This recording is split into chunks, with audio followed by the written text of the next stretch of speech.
Put your pants up. Good evening, Rattler Nation and the rest of the HBCU sporting diaspora. It's the O&G Strike Zone. Bryan Fulford, Marcus Green, Kelvin Rozier. What up, yo? Glad to be on with you on Wednesday night. A little bit earlier than what you might normally catch us. That's good for some people. Some people like that. They're like, hey, get in and get out earlier. And no 3-hour show because we got a special BCSN show following us. So, Marcus, you got to be happy as hell tonight, boy. Under the bus. It's all good. It's all good. It's all good. How you doing tonight, Marcus? What's good? I'm doing pretty good. Excited to see some football this weekend. Got a little time off, I guess, just to see what the landscape's going on around. My boys won Monday night at the last minute. I was asleep. I couldn't stay up, but I saw the highlights the next day. So unbelievable. Serious clock mismanagement by the Eagles, and somehow the Dirty Birds win. I tell you, boy, I don't know. Hey, it don't happen for us that often, Bryan. So we have to take it when we can get it. That's where you can get it, right? And I was like Bryan. I mean, I was like Marcus. I didn't stay up. I fell asleep on it too, Marcus. Yeah. Hey. Yeah. I well, How them Colts doing? Oh, Jesus. We're so bad. Our 2 weeks in, our defense is so bad. It's so bad. I mean, we can stop water out of faucet. That's how bad our run defense is. So poor right now. And I mean, we got the growing pains of the quarterback and the receivers, guys. I mean, it's like, did we have preseason camp? I watched that game and I'm thinking, not really. Was there? Did y'all practice at all? I mean, guys dropping passes. It was so uncharacteristic. It was sad. Oh, but it's early, man. Never lose faith. It's early. I know. That's what they say. Yeah, 15 more weeks, and I guess. But when you watch another team in the division looking like one of the best teams in the league right off the bat, it's depressing as hell. That's almost, what I'm talking about, because y'all got that same situation in the NFC South. Yeah. So it's the what's team going? We don't want to. Hey, yeah, tough. What's good with you, Kelvin? What's going on in Tally? Man, doing well, man. It's a lot to get to in Rattler Nation. We got all kind of stuff going on, right? We got administrative things going on. We have all the sports kicking off. We've got basketball media days coming up Thursday and Friday. And then we get a chance to see our football team coming off this bye week playing a FBS opponent who's 0-3, desperate, but just came off a very physical game against Iowa, in which their starting quarterback did not play, and they ended up playing 2. So there's a lot of factors in there that says we can be competitive, but we've got to see if our team has fit some of his issues to know if we're going to be competitive or not yet. And I know we'll get to that later. But all is well, man. I'm very excited. Great. Good stuff. Well, we say hello to the rest of the family that's coming in and joining us. Hopefully they got the memo. We tried to send it out as early as possible to let people know that we were coming on an hour early. So if you miss any part of the show, you can always go back and watch the first segment or whenever you catch up to us. But we say hello to everybody. Just thank you for tuning in and watching. Make sure you're following and subscribing on various platforms that we're on: X, Instagram, Facebook, at O&G Strike Zone, even on YouTube. You can find us there, or clips of the show, segments, in particular segments that we've clipped out. I've got to make a point to go back and clip out an interview with Coach Crary from last week so that we can get that up and posted in case somebody wants to just catch that by itself. And appreciate Rattler Nation for just letting Coach know that they appreciated the conversation, just like you guys did the previous week with B-Dot.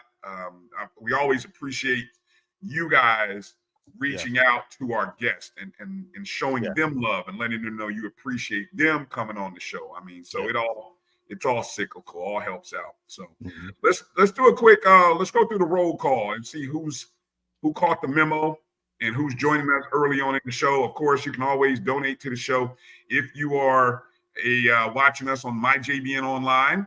You can after you hit the thumbs up button, you can go ahead and drop us a super chat if you like, or you can take advantage of the Cash App.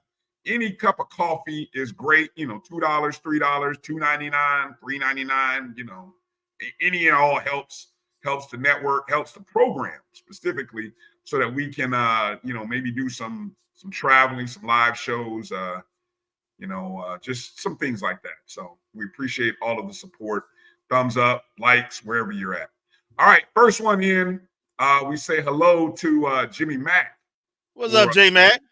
Yeah, man. Hey, Jimmy Mack had a birthday the other day, just a day or two ago, I think. Yeah, he just turned 18. Yeah, just turned 18, man. Happy birthday, Jimmy. Happy 18th birthday. I was gonna say 21, but Kelvin's giving you a few years. He ain't legal yet. Yeah, man. Good stuff. Melissa Wilson, good to see you, Melissa. Hey, Melissa. Checking in. Hey, Melissa, good to see you. Meredith. What's up? Hey, Auntie. Meredith, thank you for being a JBN subscriber. Any and everybody, you can go ahead and join the Jericho Broadcast Network, so the Black College Sports Network YouTube page. Help continue to support Black-owned media, and that's what we do, and especially the HBCU sporting diaspora that we cover. So thank you, Meredith, for being a JBN supporter. Demetra. What's up, Demetra? Thank you for checking in with us. Gail, good to see you, Gail. What's up, Gail? Thank you, Gail, for coming in, checking in. Marvin Allen, representing. What's up, Marv? Duval in the house. Ezekiel Love. Zeke, appreciate you getting the memo. Thank you. What's up, fella Dirty Bird? Yeah, exactly. Zeke said he's a longtime Falcons fan. Yeah, he's been through it then. Hey, that's the only kind of Falcon fans there is, a long time. Because we've been waiting a long time. Because we ain't won a championship yet. So close, 28-3. Oh, I'm sorry, I didn't mean to mention that. Sorry, so close. There you go. See, I know. 0-2. Alice McCullough, good to see you, Alice, from the 561, representing Palm Beach in the house. What's up, Palm Beach? AD checking in. Good to see you, brother. Here. St. Louis. Hey, good to see you. Earl checking in. What's going on, AD and Coach? AD. I heard Earl's going to be heading to Troy. So, Earl, you're going to see Kelvin. Kelvin will see Earl. Yeah, that'll be good. Absolutely. Good to see. I wonder how many Rattlers will be traveling up to Troy. I wonder. Yeah, it should be a decent number. Yeah. It'd be good to see a good number show up. Yeah. Hollow checking in. Hello, Hollow. Checking in. Good to see you, Hollow. Ron Jab. Jab. What's up, Jab? Bill Glade in the house. The Muck. Bill Glade. The Muck. All right. Chuck Hutt checking in from Monroe, Louisiana. What's up, Chuck? Hey, Chuck. Hey, what y'all gonna do against JSU, Chuck? This is y'all moment. Just putting it out there. Yeah. Hey, big time matchup in the SWAC coming up. Before we get going, when it'll be fun to kind of talk about what games are happening, because I think this is one of the best exciting. This is the first exciting weekend of the season. I think we've got at least a handful of legit games that even sometimes we predict like the top 5 games, and sometimes they don't mesh up. No, I got a feeling this week we can say there's 5, 6, maybe even 7 games, and I expect all 5, 6, 7 of them to be doozies. So looking forward to it. Mary 305 getting in. Hey, Mary. Hey, Mary. Appreciate you jumping in and joining the show. All right. Well, we got a lot to talk about. Again, we're going to get into a few things here early on. And then at the bottom of hour 1, I believe we got Colonel Eli checking in. And also, he's going to be bringing in a special guest, I believe. So FAMU, one of our FAMU defensive players, if I'm not mistaken, will be joining him a little later in the bottom of hour 1 and get a chance to kind of talk a little bit about this weekend's opponent. Bottom hour 2? the way is our bottom hour too. Oh, so we got Eli, Colonel Eli, and our guest at the bottom of hour 2. Yeah. Okay, I missed the memo. Well, that's good then. So that gives us more time to do the catch up and talk about all the other stuff in the other segments. Good. All right. All right. Well, let's get into it, man. Well, I think we can all say the biggest news that we learned this week, and it was first reported by our good friend Vaughn Wilson, HBCUGameDay.com, is that the contract for our potential new athletic director, or our new athletic director. That ain't what we do. We rattlers, we claiming it. We claim it? Okay. I mean, I was just trying to be just like we factually claim correct for the article. Hey, we claim that like we claim football championships. Well said. So, yeah, just the mere formality, right? But it appears it will be our new athletic director will be one of FAMU's very own. And I call her a personal friend. I think we call her a friend of the show, definitely. And that'll be none other than we are expecting it to be. Let me get my graphics right. Yep. None other than Mrs. Angela Suggs, who's currently serving as the CEO of the Florida Sports Foundation.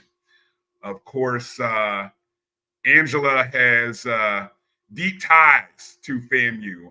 As noted in the article by Vaughn, she's one of the few who, well, bigger than the high, born on the hill, educated on the hill, stepped foot on the hill, stepped on the hill, worked on the hill.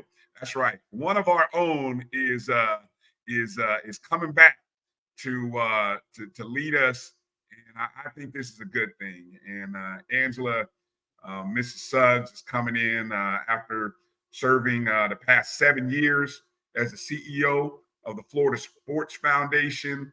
And during that time, she helped secure 2 Super Bowls to the state of Florida and a 3-year run of Pro Bowls, Formula One events, just a plethora of sporting events in the state of Florida. And all of this comes after serving time as working in athletic administration with you, Kelvin, spending some time. I believe you guys were in athletic department at the same time.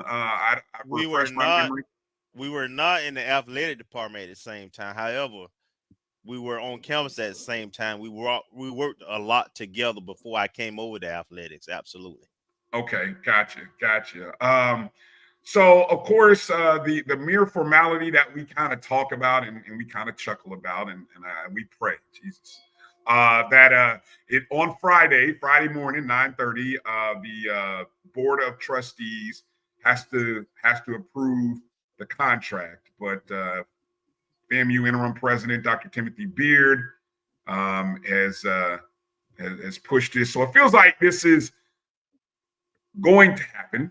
And I think it's a great move. Kelvin, I'll start with you and kind of talk about what this means and just your thoughts and takes there on Angela taking over as the AD, athletic or vice president, actually, as it's termed in the contract. She will be the vice president of intercollegiate athletics at FAMU. Well, she's well qualified. You look at her resume. She has experience working with pro football with the Dolphins. She's had some business experiences with. She's been at FAMU as a senior women administrator and an AD in the athletic department, and she's used to dealing with a board. With the current job she has, it's an appointed board at that. So she has relationships with everything we need, and her background, is well suited for fundraising and marketing. Also, she has connections in the business stratospheres, the political stratosphere throughout the state, of course, with Rattler Nation. I mean, she checks all the boxes, frankly. And so I'm really excited about this opportunity, not just because I know her, though, but because she's well qualified and I think perfectly situated for where we are right now as a program. There's a lot of positives going on right now. Our coaches are doing a phenomenal job. Our teams are doing a phenomenal job, and they need support. And we need somebody who can bring and galvanize us together and put forward a vision and then execute that vision. So I just think she's extremely well suited to do those things. She values, as Coach Green when he came on, she values our culture and our traditions. Mm-hmm. So I look for some of those things to return, like the hill and the cannon. But Boom! We're not making any predictions, but man, that would be nice. yeah. But from a business standpoint, I already know some folks have reached out. Some companies. I mean, like I say, she's well-known commodity, so I don't think it would be very long before we hear about some sponsorships and some money rolling in. So I just think this is a slam dunk at this moment, and I'm very happy for Angela, and it's well deserved. Yeah. Yeah, definitely. I know. Yeah, there's somebody who's excited about that potential news. What else do you have there, or what would you like to add, Marcus? Just echoing what Kelvin said.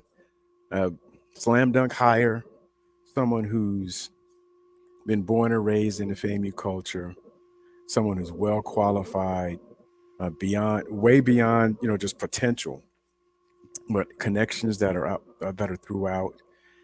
And I think someone that the Rattler Nation will stand behind because she's familiar with a lot of the folks, a lot of the movers and shakers, and familiar with being a FAMU fan. So I think it's wonderful that she gets the position now and takes us to, and has the ability and a desire to take us to the next level as it relates to capitalizing on the championship in football,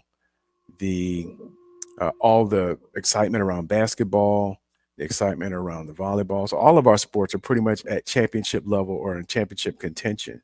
And so connecting with Angela Suggs, I think, will be able to take us to that next level in terms of being able to garner the monetary support in order to continue the program's growth. One thing other thing is that, and I'm not in Florida, but she's not bringing any baggage. I've not heard any controversy or anything during her tenure, even when she was associate AD for women's sports. I think it was under Milton Overton's tenure. No controversy. There won't be anything swirling. There won't be any stories that would detract from the spotlight being on the athletic department and the athletes.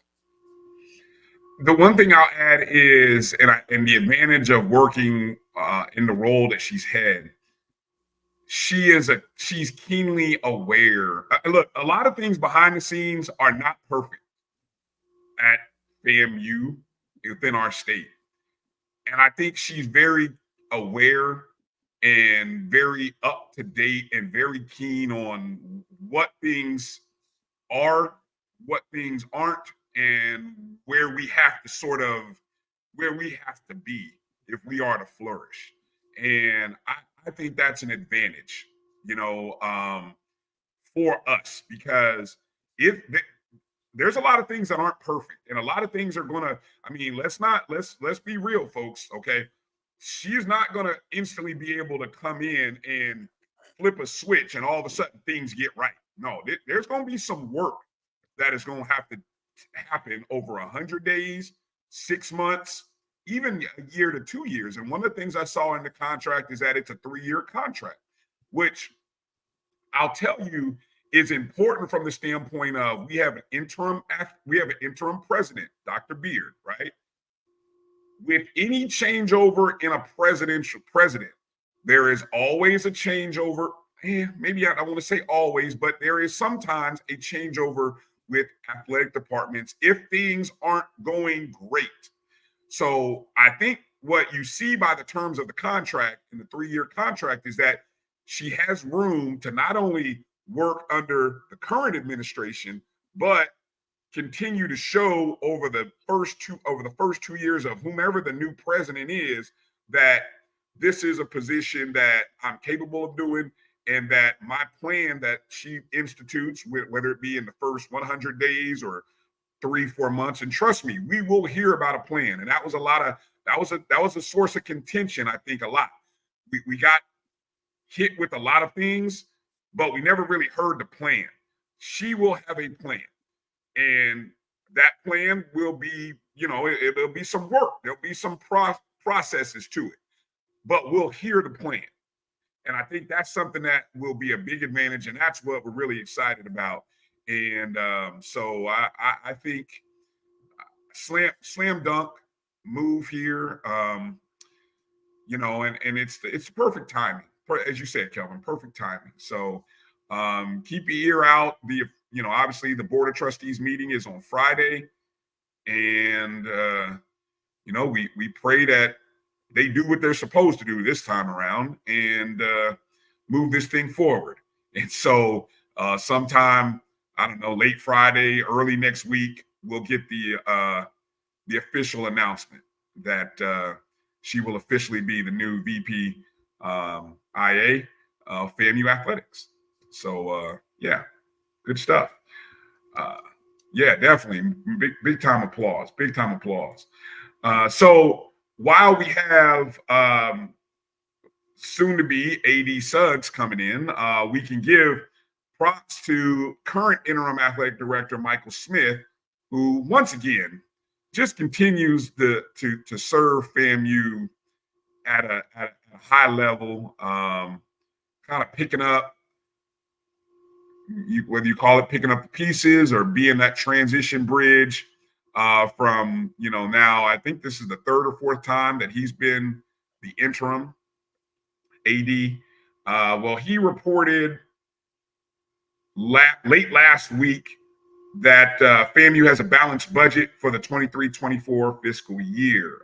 Reading from the article, Gerald Thomas III of the Tallahassee Democrat posted, noting that FAMU's athletic department finances are in the green. At last Thursday's Board of Trustees committee and board meeting, he reported that the department is projected to have a fund balance of $1,000 for the operating period. And so this would be the 6th consecutive year that the department has balanced the budget. Reading from the quote here from Smith, he said, "For 6 years, we've brought in a balanced budget, so we're very excited about the opportunity to do that. There was a lot of coordination between multiple stakeholders within the enterprise, so it was not something we did alone." Of course, this comes after an August 13th report. No, excuse me. It was reported that back in January from previous AD, Tiffany Dawn Sykes, that we would be in a budget deficit, or that we were projected to be in a budget deficit of $817,000 back in January. So we've kind of come through that. Kelvin, what can you share with the people in terms of the finances, how we got there, and just any other interesting facts or things that you want to add there regarding the balanced budget for 23-24, and maybe even go as far as to say, what does the budget for 24-25 look like? Well, what I'll say is, it's good that we can report that our budget is balanced. Being in the state of Florida, we don't have a lot of wiggle room sometimes with athletics. I think there's things we can do creatively as an institution, but it takes support from the university president and board of trustees to do some of those things. I don't know if 11.5 or whatever that number was 11.3 is the real budget number, so to speak. There may be some creative ways where we absorb some things from other places, but however, Mike know what he's doing. The budget director know what she's doing. So that's good that that happened. And I will say that also that we will have to get to a point where we can bring in more money. I saw that what the one interesting thing I saw on that report, and it's very vanilla, so you can't pull unless you behind the scenes, you can't pull a whole lot out of it.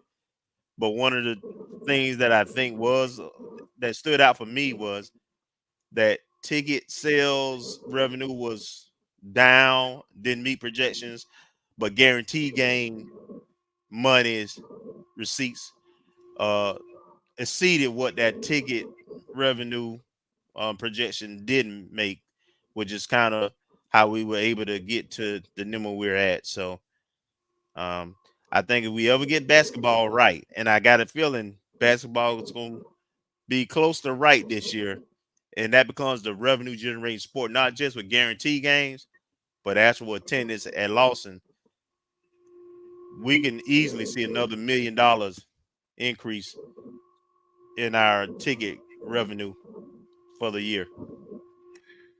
But before I go to you, Marcus, let me ask, since you added that nugget about basketball, do you have any concern about the new SWAC format?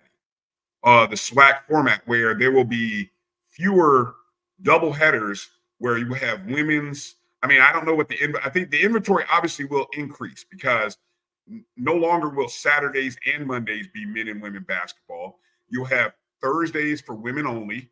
Saturdays will be double headers, and then Mondays will be men. So essentially, you've added what, 1 day of games. So you probably added about maybe eight games to the calendar, and that is women's sports. So when we talk about that number increasing, will it increase? That remains to be seen. I don't know how much outside of guaranteed games. I'm not sure how much of a revenue generator home games for HBCUs are in women's sports right now. But that was something that was voted on by the coaches and Yes. the universities at the end of the day. The SWAC office did not come up with this. They are just institutionalizing it within the conference. But the coaches, that's something they wanted to do. And I imagine part of it has to do with trying to get the women's a platform so that they can try to grow their sports. Also, start times. I know that was one of the things I remember. I think Coach Gordon, someone mentioned to me, you know, now they can have on Thursdays in the middle of the week, have a later start time, which in theory gives you a chance to have a little better attended game because now the students, they can go eat lunch after their classes, I mean dinner, and come over to the game versus having to choose between getting to the cafe closed and, or a study hall and coming to watch the team play. So I hope it works out. It makes sense, and the coaches wanted to try it, so I'm all for it. Marcus, want to go to you. Your thoughts there on the budget? Anything you want to add there? I did not get a chance to look at it, so some conversation swirling around it.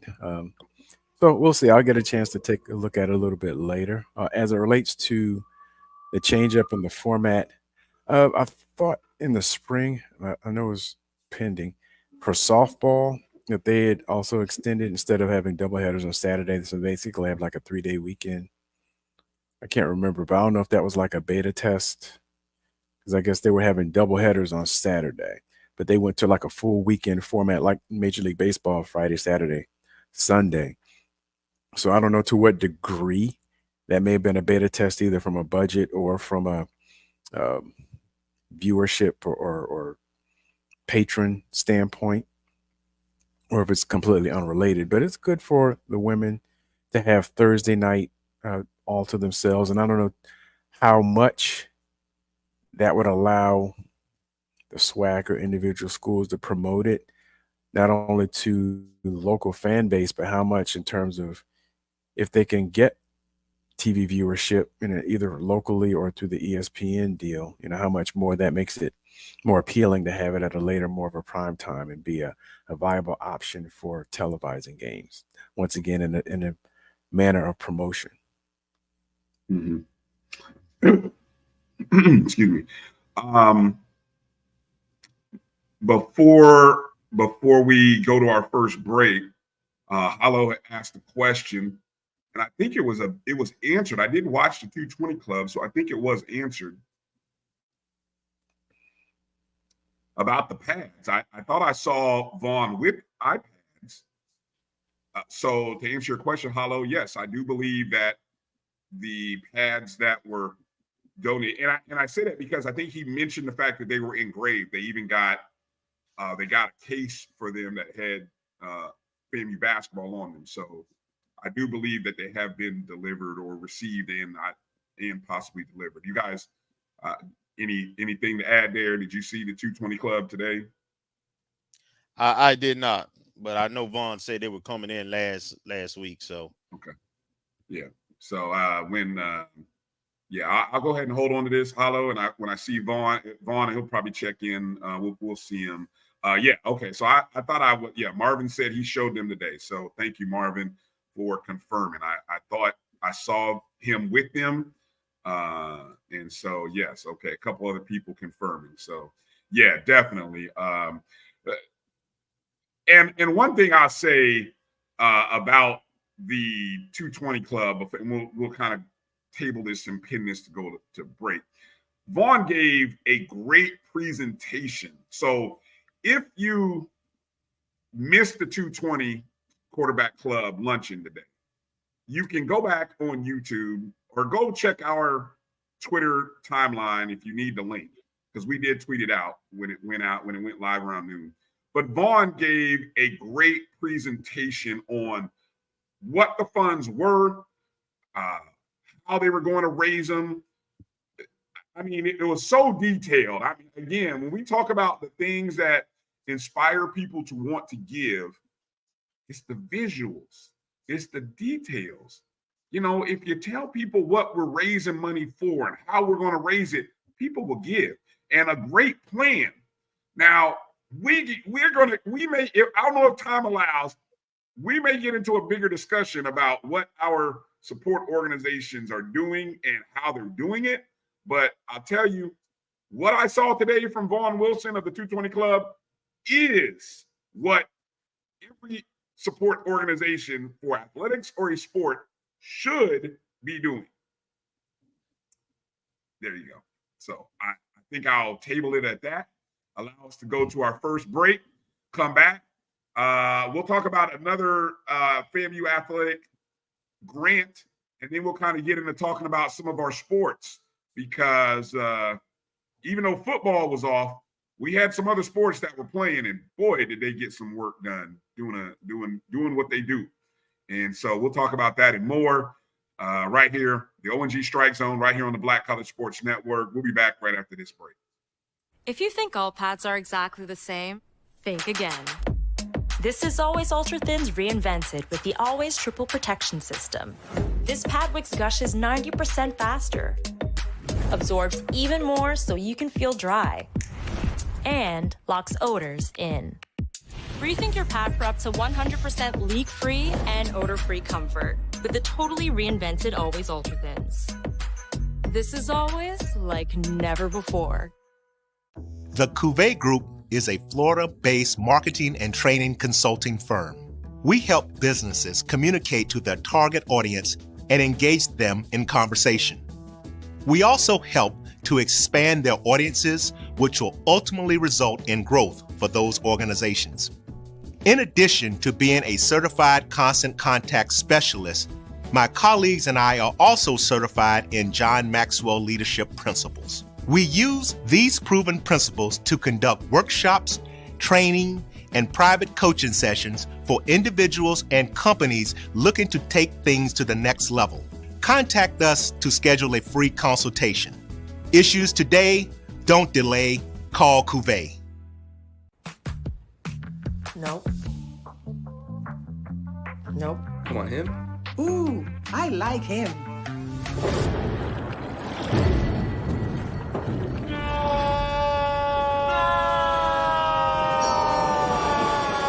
Quick, the quicker picker-upper. Bounty picks up messes quicker, and each sheet is 2 times more absorbent, so you can use less. He's an 8. He's a 9. Bounty, the quicker picker-upper. This is Bryan Fulford. AD Drew and I are co-hosts of the BCSN Sports Wrap. We talk about all things related to HBCU athletics. From the games, teams, coaches, and fan interest stories, we cover it all. You can find our shows on Facebook at BCSN Sports Wrap, YouTube at MyJBN Online, and everywhere you listen to podcasts like Anchor, Spotify, Google, and Apple Podcasts. You can also find the show on the Jericho Broadcast Network's app. Make sure to download. We look forward to you joining the conversation and being a part of the show.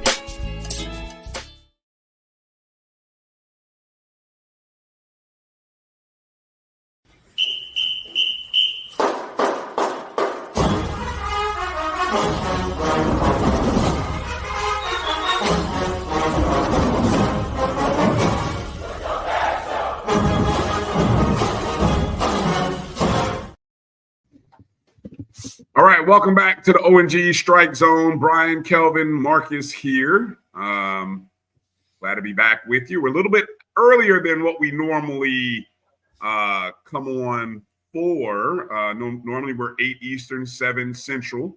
We started a little earlier because we got a special BCSN Game Time Forum coming up right after our show right here on the Black College Sports Network.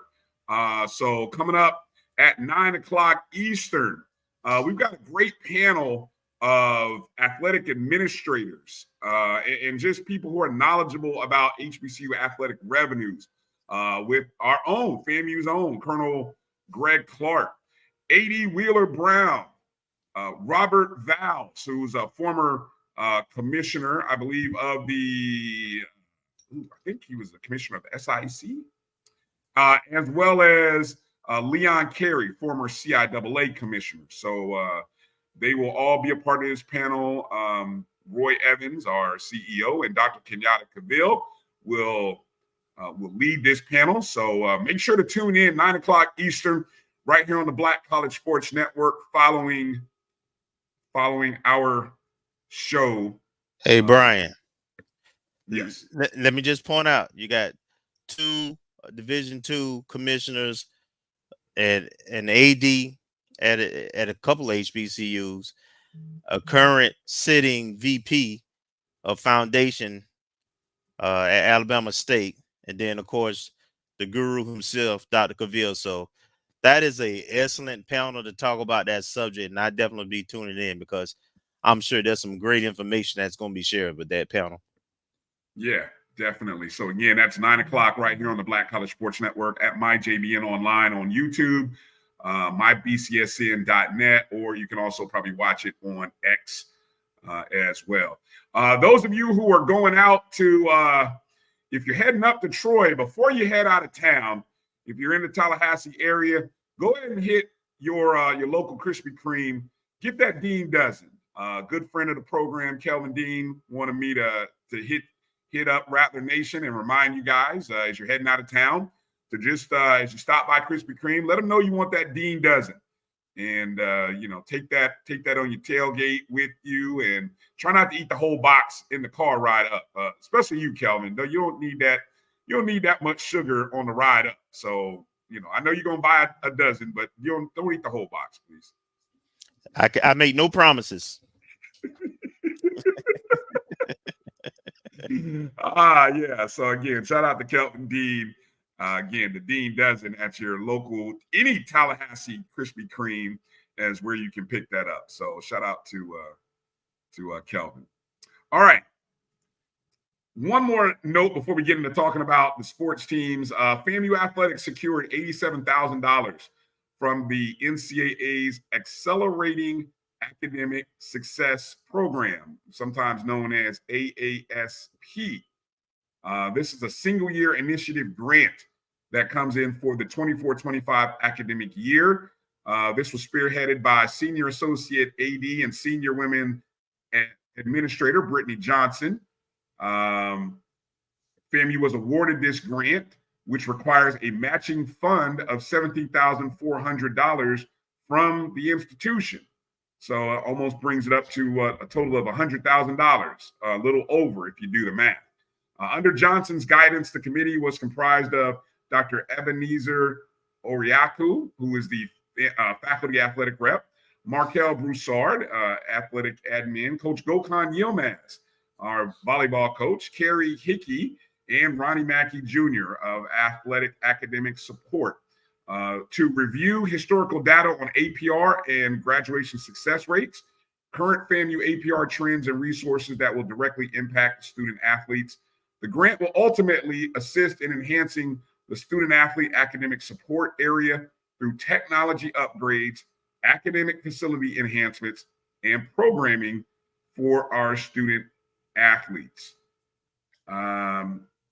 Just want to read from FAMUathletics.com from AD, Associate AD Johnson. She said, quote, serving in a role that directly impacts student athlete success, we want to do everything we can to provide them the resources and support they need to succeed in the classroom and their respective field of play. Being able to secure these funds will positively impact FAMU athletics in meeting the benchmarks set by the NCAA. I want to thank the former Vice President and Director of Athletics, Tiffany Dawn Sykes, for allowing me to lead this initiative. Anything you want to add there about the grant, Kelvin? Yeah, it's something that we should be applying for and getting awarded all the time. I know under Dr. Eason, when I was there, we received that grant a couple of times, and with that, we were able to really enhance the student athlete experience. I know we was able to redo the lab for the student athletes, the equipment, and we were able to do a wall for the academic athletic scholars. There was a lot of great initiatives that we were able to do with those funds. So, and the NCAA was quite pleased because you remember at that time we were under not just we were actually under sanctions and probations from a previous administration. And when they came, they were very pleased in how the money had been spent and the things we had invested in. So with us being a low resource institution and in a state where you got limited money you can get from any kind of, where you can get no money from the state, it has come from auxiliary and self-created funds, then that's just another avenue where we can get some additional things to do things that specifically for our student athletes. Mm-hmm. Mm-hmm. Marcus, anything you want to add in there before we move forward? I think it's a good, a nice feather in the cap coming off the good news with APR and everything else. And unfortunate if we hadn't really been submitting for it the last few years, that we missed an opportunity like that to go by. But I'm glad that it's coming through and reflecting well of championship caliber teams who also get it done in the classroom. There you go. Well said. Well said.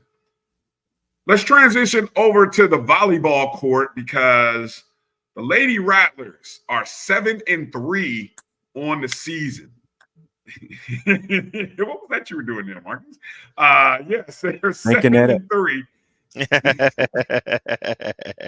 And we could have been close to 9-1.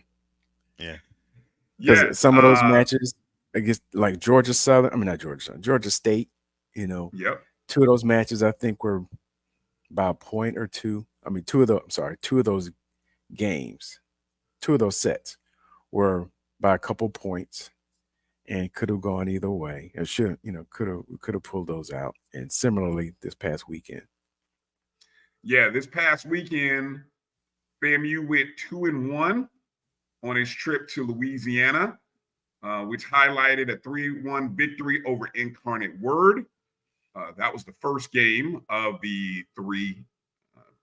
And then they finished with a 3-0 win over New Orleans, which is the second time that we played and beaten them.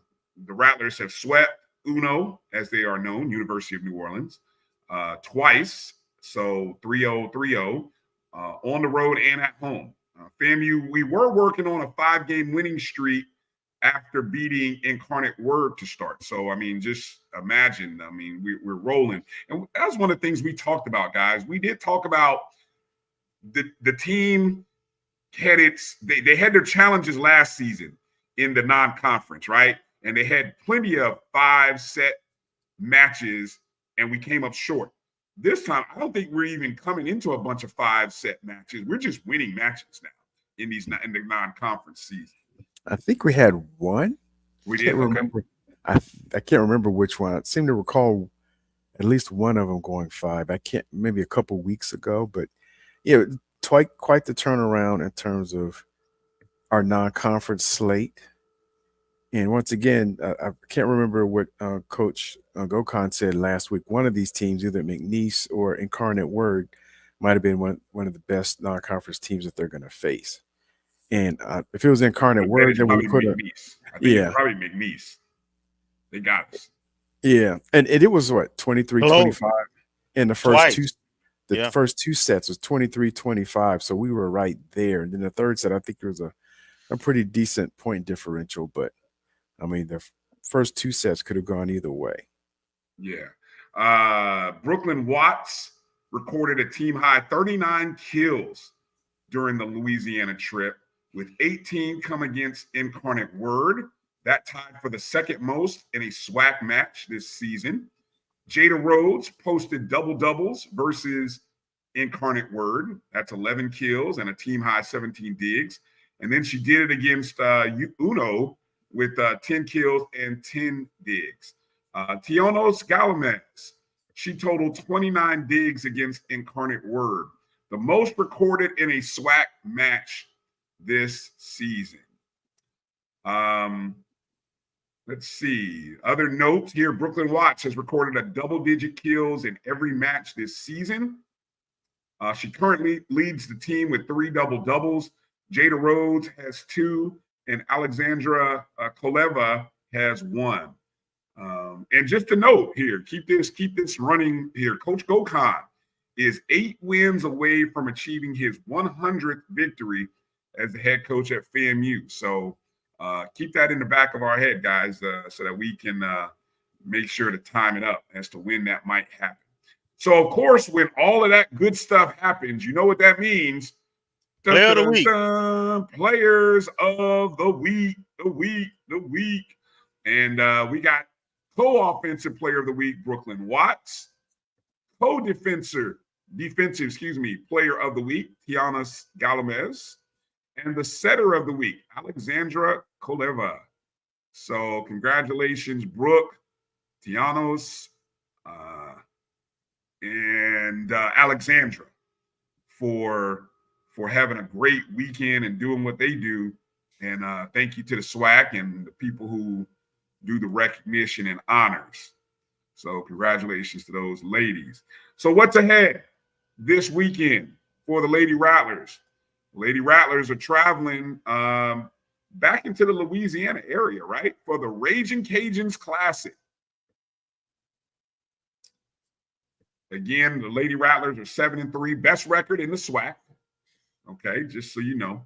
On Friday, they take on Southeastern Louisiana at noon Eastern, 11 Central. And then they take on the host Louisiana Raging Cajuns at 7 p.m. Eastern, 6 Central.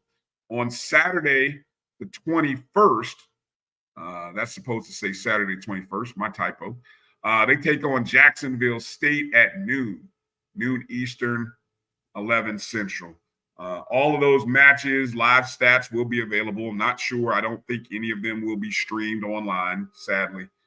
But you can keep up by if you haven't downloaded the FAMU Athletics app, I encourage you to do so.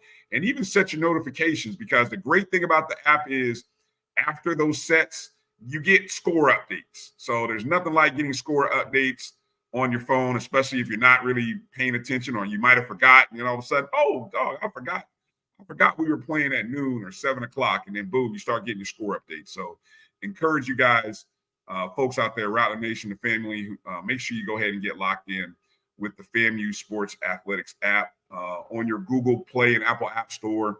I'm sure if you just search FAMU or FAMU Rattlers or FAMU Athletics, I don't know which one in particular, but it will pop up. So, hey, Bryan, let me just add 3 things please. for volleyball. One, you made mention about our record out of conference thus far and getting off to a better start. Let me remind the audience that Kofi, when he was with us, and this show when we first started, we always talking about doing more with more. Well, how do we invest in our championship program? He has 2 additional coaches. Mm-hmm. Yep. All right. How else did we invest in our program? Remember, the volleyball team didn't have the luxury that the football team had in terms of their players being able to be here during the summer, or that they were able to be here during the summer. Yep. So they can gel quicker. Mm-hmm. So along with good talent and depth, we invested in the program. And just imagine if Gaither was available or we had our own practice facility. That's the next phase. Next step. To having a institutionalized championship program in volleyball and being able to go and win games and maybe even host again at some point. So that's why on this show we're always talking about investing in the program. This is what investing in the program look like. Yes. When you invest and you do it the right way, you see results, and the team has more success. So I just needed to point that out. Excellent points. I'm glad you brought that up. Marcus, care to add anything there? No, there's nothing to add. Kelvin's exactly right. Yes, indeed. All right. Moving from volleyball to the tennis court, and I didn't save any images, but and Kelvin, I don't know if our notes tell who the individual donators are, but shout out to the upgrades to our Althea Gibson tennis complex, right? I mean, the courts have been resurfaced. The windscreen has been improved, added, updated, however, whatever the correct word is. We've got nets which are properly have logos on them. I mean, it's just big time upgrades to the tennis complex. And I don't know, do you have the names of the individuals? I know there were a couple of names that were cited. I know the Godwins were a part of that. You know, Kim Godwin, who was over ABC Yes. News, her and her husband were major contributors to that. Yeah. And then there was a couple of anonymous donors also. Yeah. So all of that was put in place, and yes, Edwin, the enhancement were put in place, of course, under AD Sykes. We helped make that possible.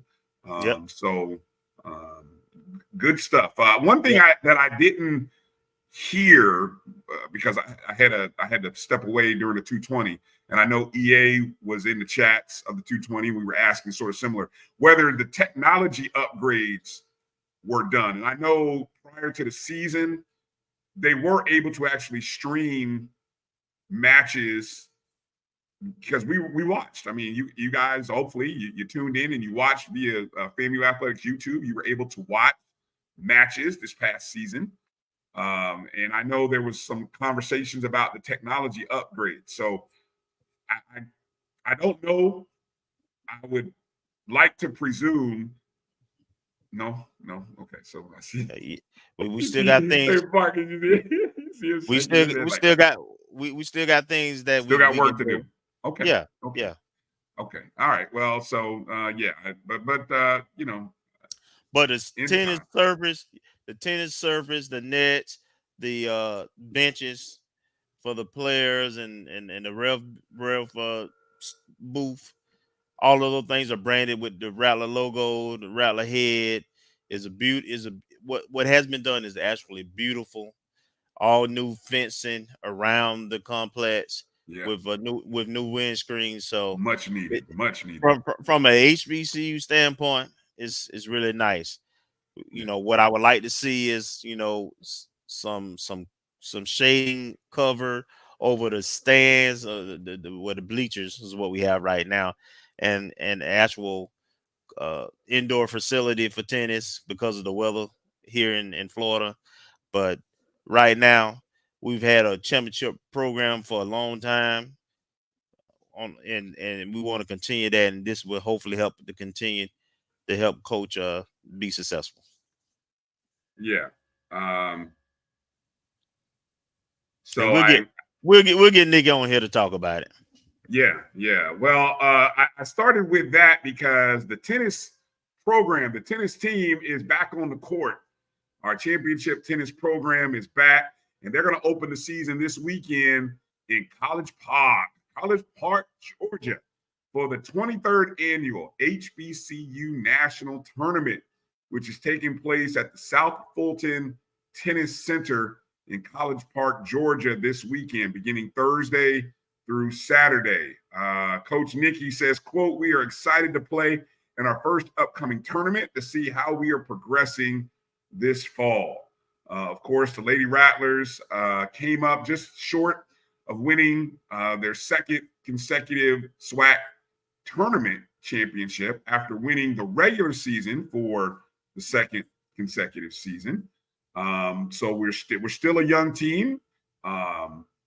Still have let's see, the Rattlers returned 6 of the 8 players from the 2024 team that made it to the championship match, including all SWAC honorees Sarah Rakim and Genesis Whitlock. Other returners include 2023 SWAC tournament MVP Reagan Harris, Veronica Rodriguez, Susan Salinas, and Larissa Silva.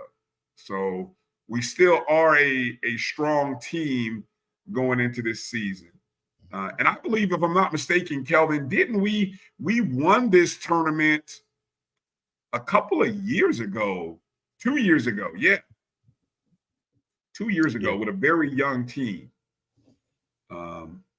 Almost all freshman team. Yeah, right. I'm looking here, and this is a big time event because when we talk about some of the teams that are in it, I mean, you've got, let's see, I'm just kind of reading here, the HBCU National Tennis Championship.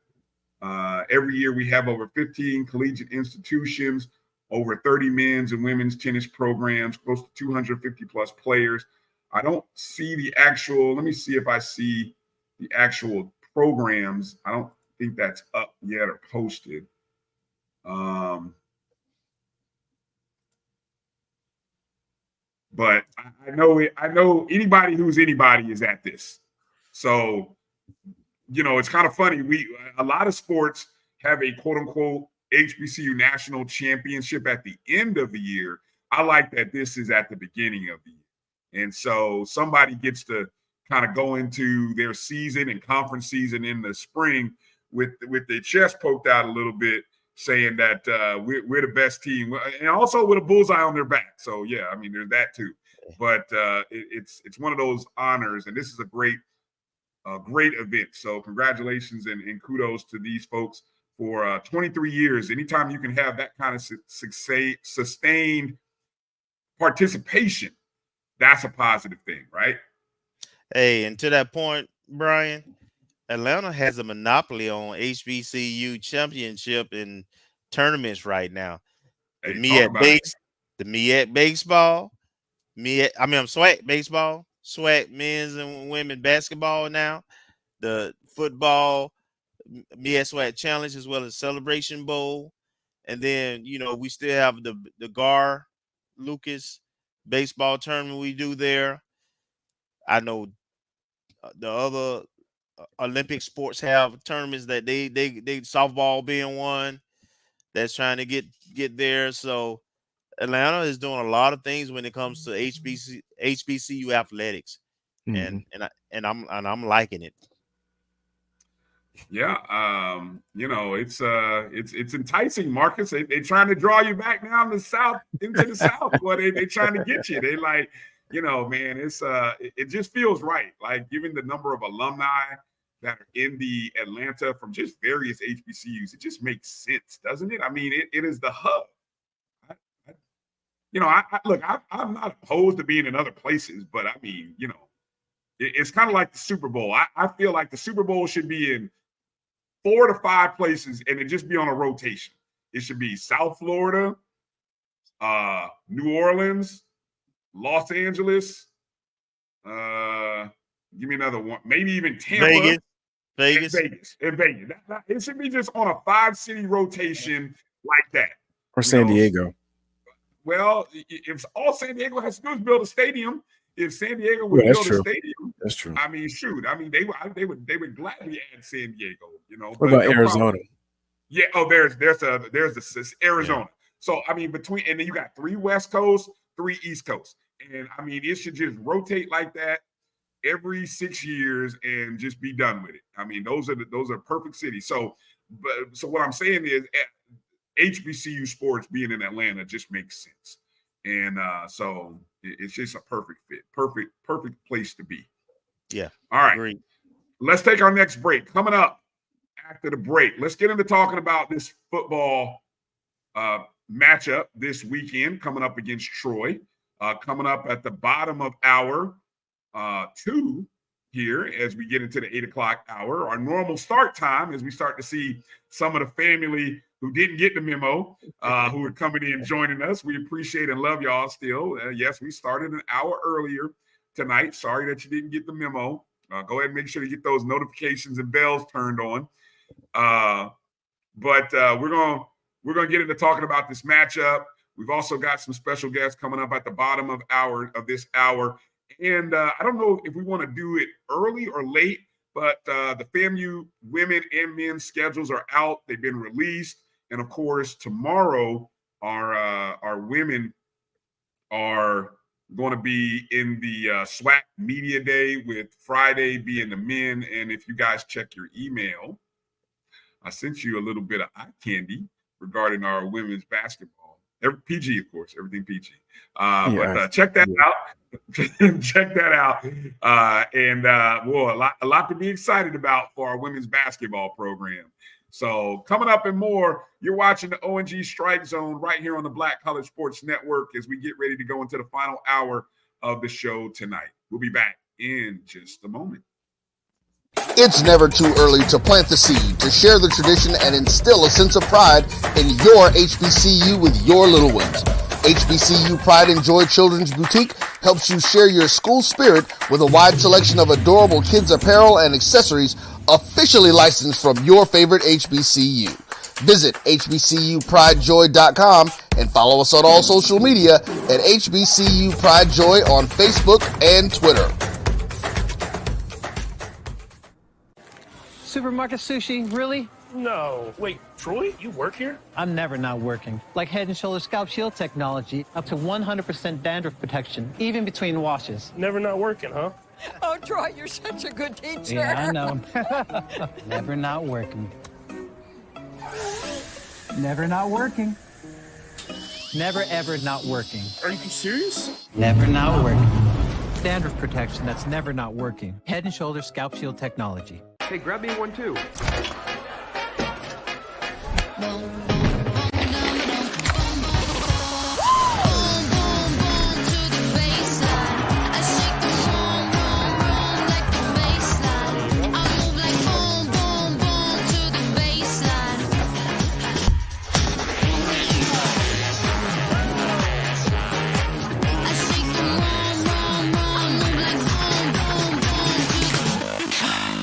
Charmin Ultra Soft has so much cushiony softness, it's hard for your family to remember they can use less.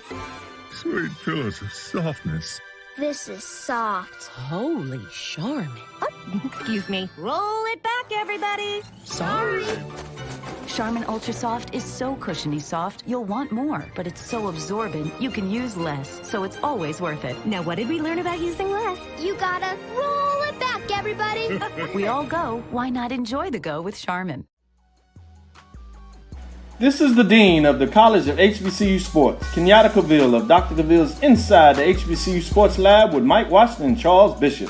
Come mix it up in the lab where the course lecture is in session every Tuesday from 6 o'clock p.m. Central Standard Time on Facebook Live, YouTube Spreaker, or the BCSN app.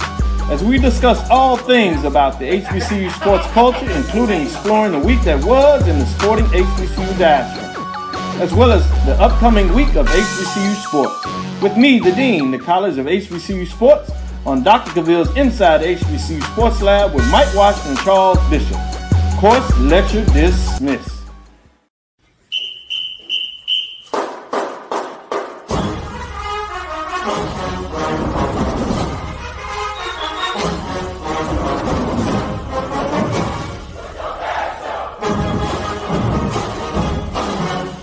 We're going to Florida, and we're going to bring you back a victory to Jackson. Yeah. God to y'all! What'd you say now, Chuck?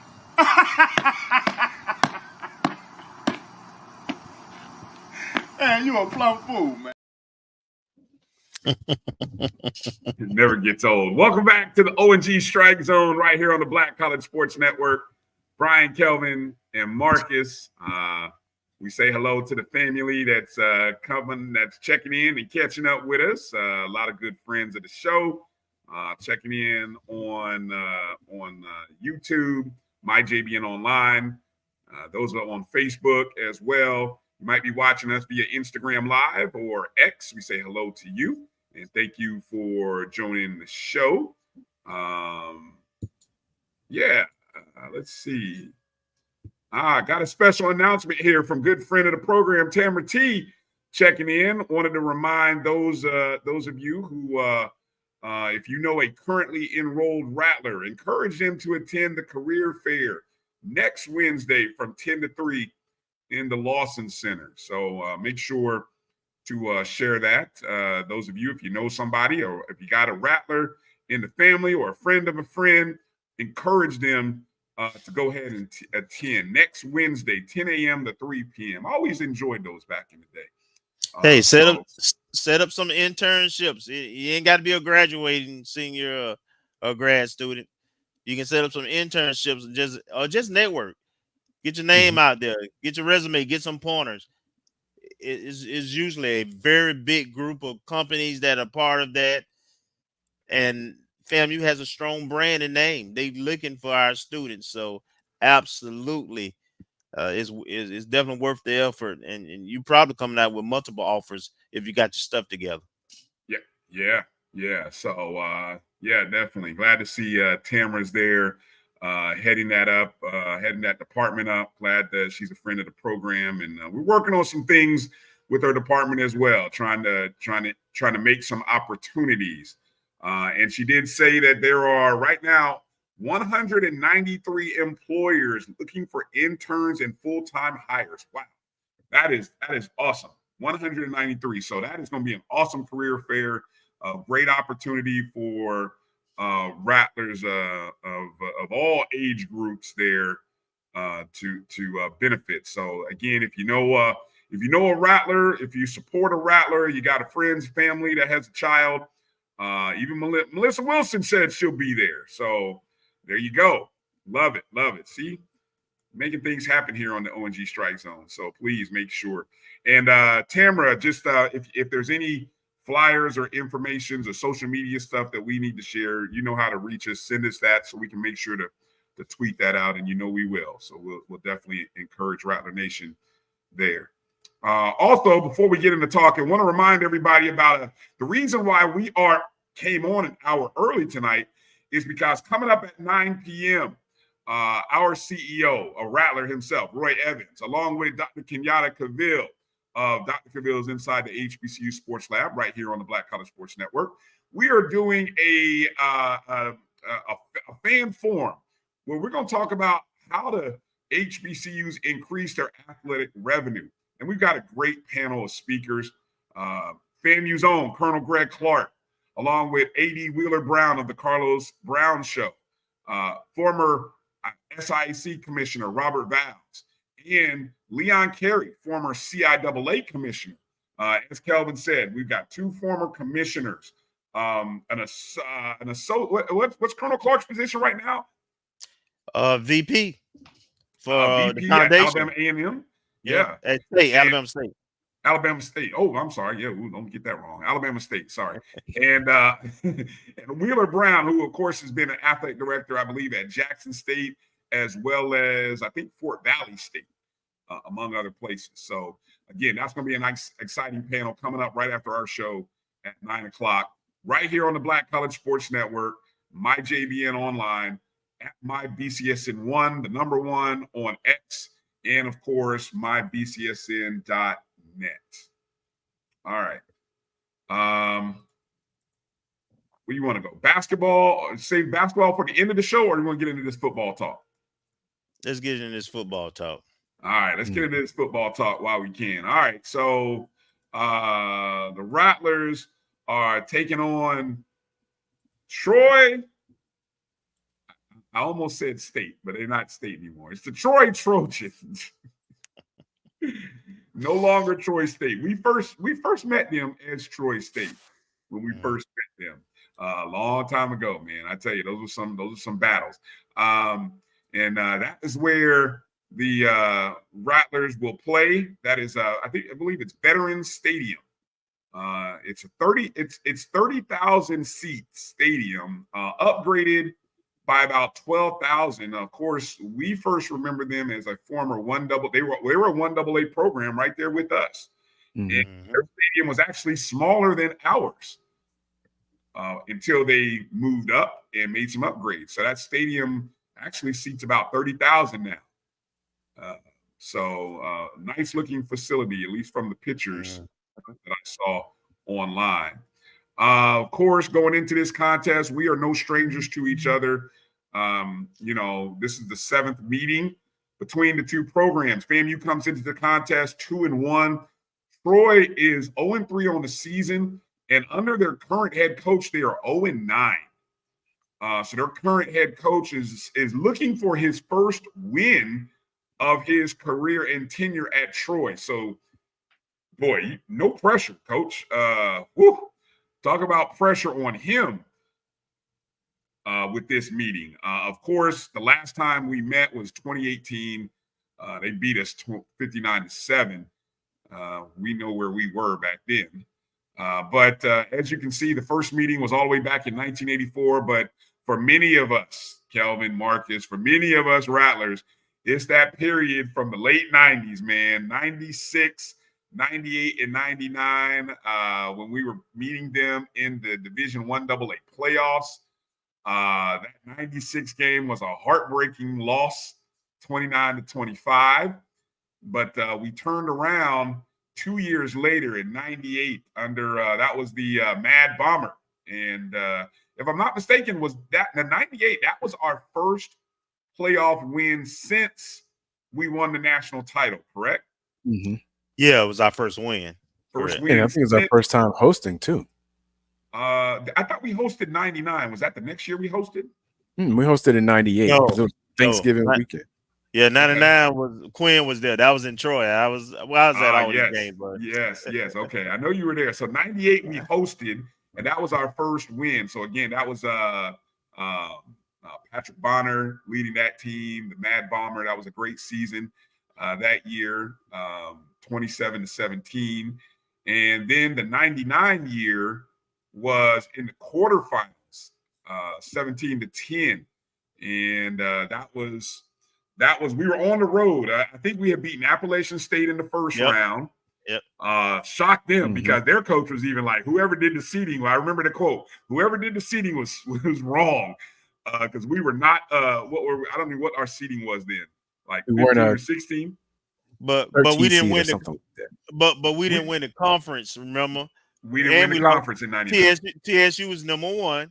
Yes. We had lost to them. A&T, we had lost to them who won the conference. And we had lost to like Miami. So yeah. We had three losses. We had three losses. Yeah, we were 8-3, but we had lost to quality opponents though. So in looking at it, anyone that could look at our schedule say, yeah, they played good opponents and lost close games to good teams. So yeah, they deserve a spot. We'll send them up to Appalachian State. Yeah, they hated that, boy.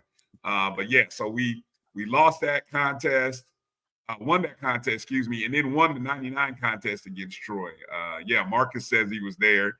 That was the flag. Yes, that was the flag. Yes, Floyd with the flag.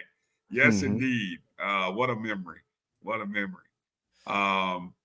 Yeah. So, and then, Marcus says, then we went to the semifinals, and oh my God, the heartbreak. We could have stopped. We could have stopped that beating Troy. We have to bring that up. Look, Marcus put it out there. See, if Marcus would have put it, but I love the fact he said the only time I ever cried over a football game. I think a lot of us were there, boy. That was a tough beat. And then you can see the following years, 2002. Now at this point, they transitioning. Was it that year they were transitioning? Yeah, 2001 is when they started a transition. Okay, yeah, and they got us 24-7 that year. I think that was Joe Taylor was the coach. No. Oh, Coach Joe was still the coach. That's right. Mm-hmm. I'm a decade early. Sorry, my time is off. I'm a decade early. And then of course 18. So we're 2-4. This is the seventh meeting. I'm bringing back all kinds of PTSD for a lot of people right now in the chat room. Sorry, blame Marcus for this one. Don't blame me. Marcus started this, not Marcus Green or Marcus JY. He started this. He got people going down memory lane crying right now. So as we look at this matchup here, FAMU and Troy. Troy's 0-3 on the season. You can see their opponents. Really, they've been on the road all 3 games so far. At Nevada, where they lost a close ball game, 28-26. At Memphis, 38-17. And most recently, which I'm sure a lot of people had a chance to watch because we were on a bye, Iowa. They lost 38-17, but hey, folks, they were up 14-10 with as much as about midway through the third quarter in this contest, on the road. So this is their first home game of the season.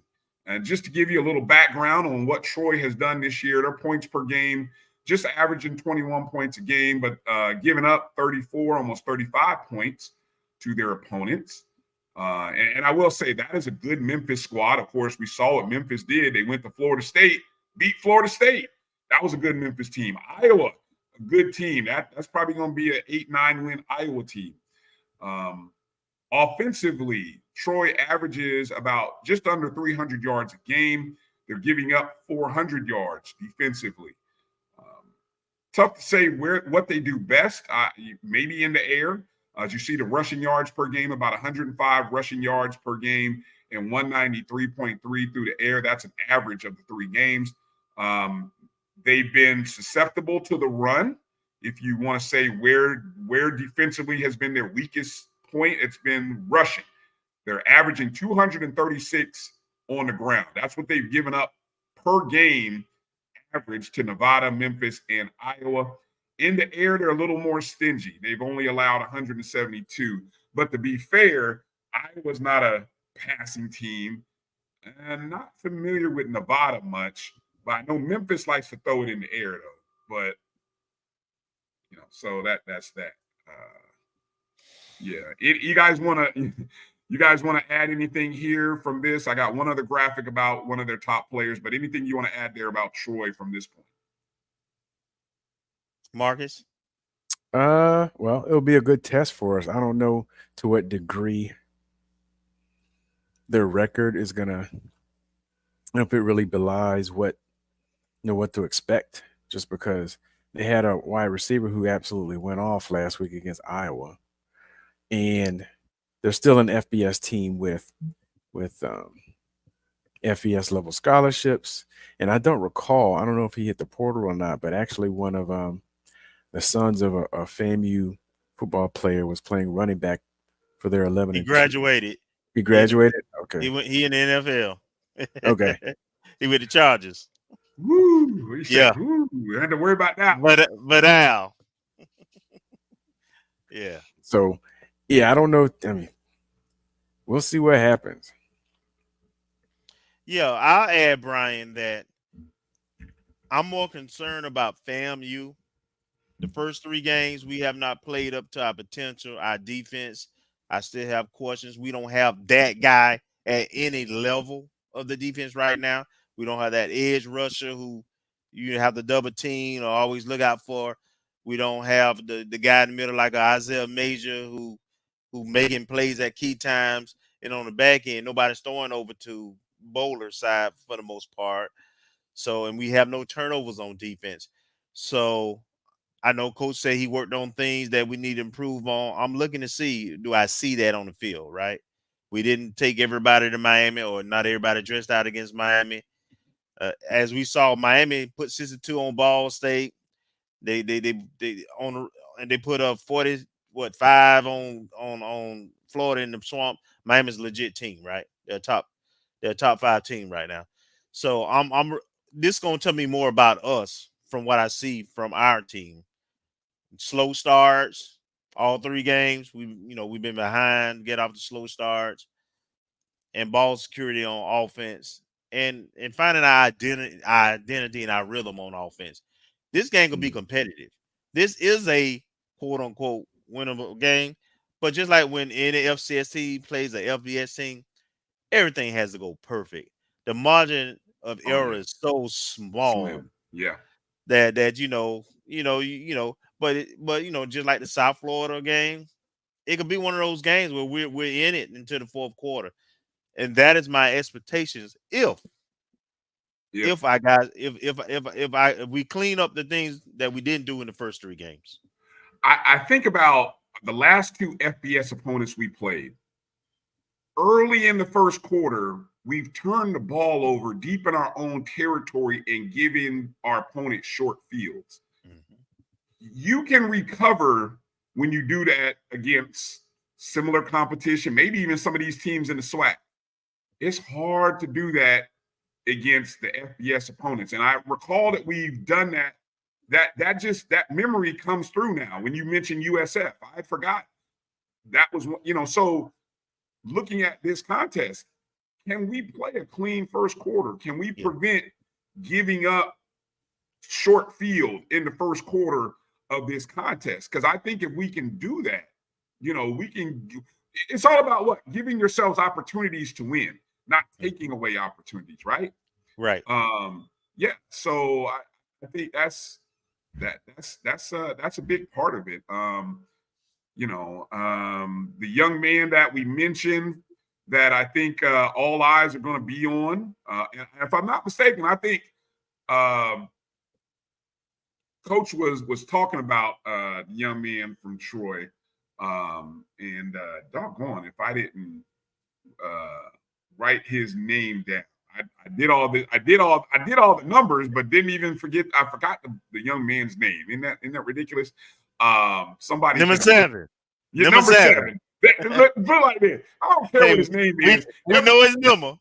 Look, I heard Coach say, "Look, we need to know where 7 is on the field." I don't know the boy's name, but we just need to know where 7 is.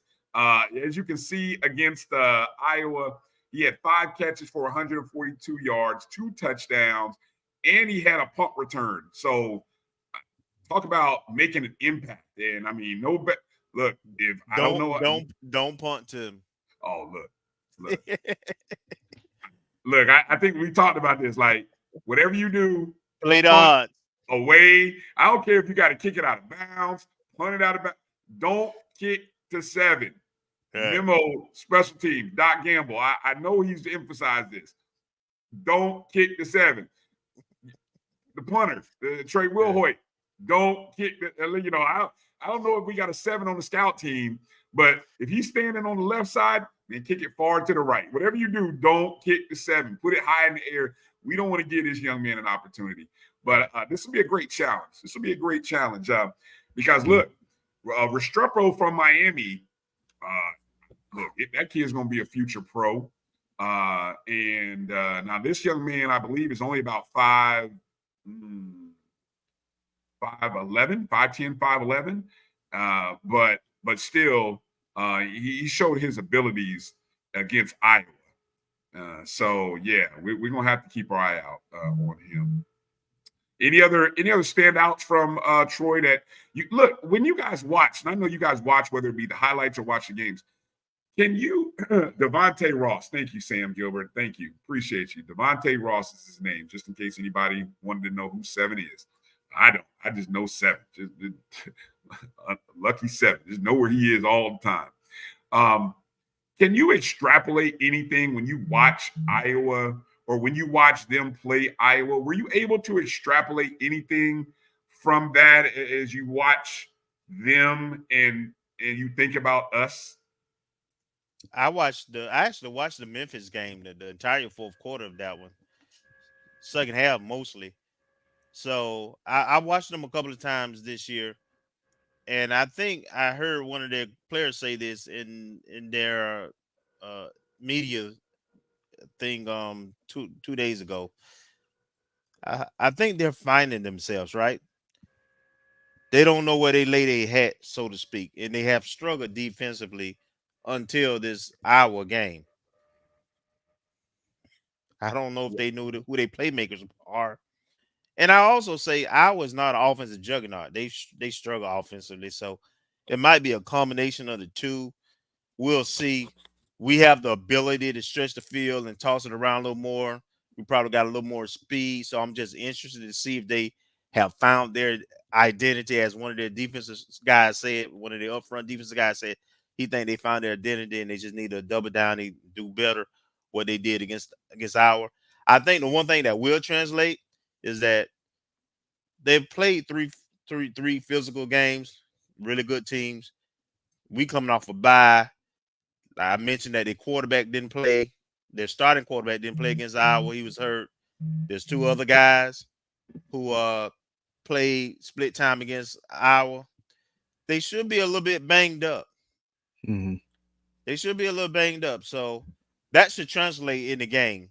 If we can stay in the game and get them to a full quarter game, and we coming off a bye, then and we in striking distance or ahead, that I think will translate. All right.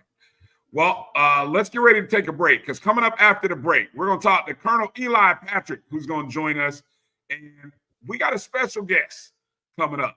Of course, Colonel Eli Patrick of the Patrick Youth Development Foundation, and we got a special guest, somebody from that defensive line, that interior defensive line. I'm going to save it as a special surprise. So, Rattler Nation, I know you got to have questions. You got questions, and we want to find out what the D-line and the defense are going to be like. Well, you're going to get to ask a Rattler himself coming up right after this break. You're watching the O&G Strike Zone right here on the Black College Sports Network. We'll be back in just a moment. Choice Hotels is a family of brands that helps you get the most for your money so you can be any traveler you want to be. You could be a free hot breakfast hero at a comfort hotel. Yes! That's how you waffle. Mr. This script got a plot twist at a Radisson hotel. A business big leaguer. Go for key. Even the ultimate pool float inflator. With 22 brands and the best value for your money, Choice Hotels has a stay for any you. Book direct at choicehotels.com, where travels come true. Got to get the corners.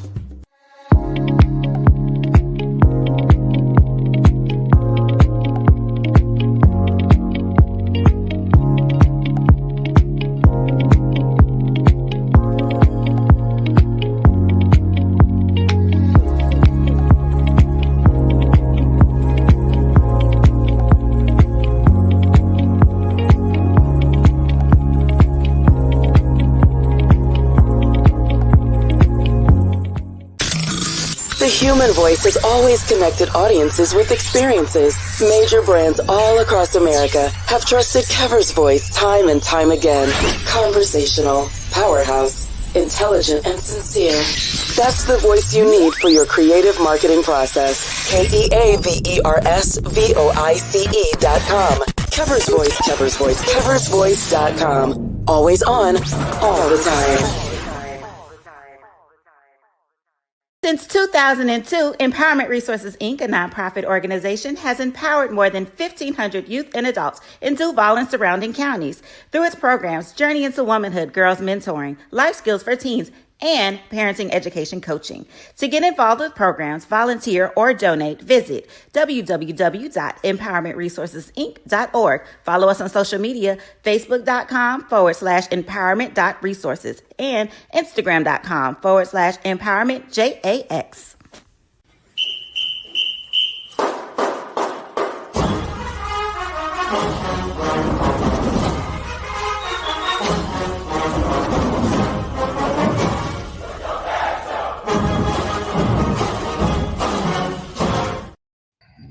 All right, welcome back to the O&G Strike Zone. Bryan, Kelvin, Marcus, and joining us right now, Colonel Eli Patrick Youth Development Foundation. Colonel Patrick, how you doing? What's going on, fellas? Y'all doing all right tonight? Doing well, Colonel. Doing well. How are doing you? well. Man, I'm great, man. Just thanks for having me on the show again. The last time I was on the show, man, things went well. I appreciate all the individuals that donated. Y'all, I appreciate the platform you guys gave me the last time on, and anything y'all need of me, man, like getting these players on this show, y'all let me know, man. Well, hey, we appreciate it. Before we bring on our special guest who we got, I just put in the chat the link to Just Give 10. This is to help create. This is from the you can say PYDF. Yeah, just say PYDF. Yeah, that's the easy one. Yeah, I keep it simple. Yeah, PYDF. You're trying to represent tonight a little bit. I got you. Keep it simple. The PYDF, which helps give FAMU athletes NIL opportunities, name, image, and likeness opportunities. So, your donation goes a long way. We see Coach Campbell checking in already. Good to see you. There he is, the Campbell man checking in. Yeah, definitely. Hey, Colonel, won't you go back and kind of refresh people about your organization and how it fits in with the FANG Exchange? Okay, no problem. Well, the Patrick Youth Development Foundation, we mentor youth and young adults to be leaders, and we've been providing NIL opportunities for FAMU athletes since April of 2024. And also what I do is I provide the 501c3 coverage for the FANG Exchange, because, people, Kelvin, in your tax bracket, you got to get that tax break. But yeah, so what I do for the FANG Exchange, I provide them with that 501c3 coverage. So I work side by side with Ashley, and really between the two of us, we're I guess you could say the larger NIL. She's the collective. I am just one entity of the collective, but I just happen to have, several of the players right now that are representing my foundation. And I'm going to go ahead and put a plug in now. We're doing okay, but we're a long ways from our goal, man, because we need to get some funds in so we can compensate the players through the remainder of the season, and also get a little nest egg for the spring when people are trying to snatch our players away and we're trying to recruit some talent. So we're a good little ways away from our goal. But if they do that, just give 10, and all we're asking for is $10. I mean, you think about it, 1,000 people give, 2,000 people give, $10 can go a long ways, and we really need the Rattler support. We talk a lot of noise, we definitely brag different, but we need them to open those wallets up a little bit. Okay. Amen. All right. Amen. All right. So with that said, Colonel, do you want to introduce our guest? Or you want me to do the introduction? You know what? I'm gonna take a go at it. I'm gonna take a shot. This is not my cup of tea. I'm not a journalism major. I'm not a studio kind of guy. But man, this cat here that we bringing on the show tonight. The first time I met him, he has a big personality. He's a big dude, but he also got a big personality. Y'all talked a lot about the defensive line, and if I was a gambling man, this cat has been on the field longer than any other defensive lineman. Because I watch him, man, like I'm watching my son, play football. So I watch him a lot. But he has a lot, I guess, to live up to playing against these larger guys, playing these Power 5 schools like Miami, Troy. I'm sure they're gonna have some big guys. I think I saw something in the chat how the defensive line is gonna do, but I think he's up to the challenge, man. If he's healthy, I don't know how things have gone this last week or two. Hopefully he's healthy, but if this young man is healthy, this young man, no other than James Ash, has the potential to show out against Troy. So James Ash is the O&G Strike Zone guest for tonight. All right, let's bring on James into the room. How y'all doing? That's good to have you on, young fella. How you doing tonight? Thank y'all for having me. I'm doing well. All right. From anybody who you don't know, you James Ash, 6'4", 280 from Tampa, representing Tampa. Preseason ranked number 19 in the FCS in terms of best returning interior O lineman or D lineman. Best in the SWAC. Also one of Phil Steele's preseason all SWAC first teams. Let me start there, James. When you hear those kind of accolades for the work that you put in. What does that mean to you, and how does that kind of inspire you as you head into the season? It kind of gives me how do I put it? It kind of gives me a sense of thankfulness, because it wasn't always like this for me.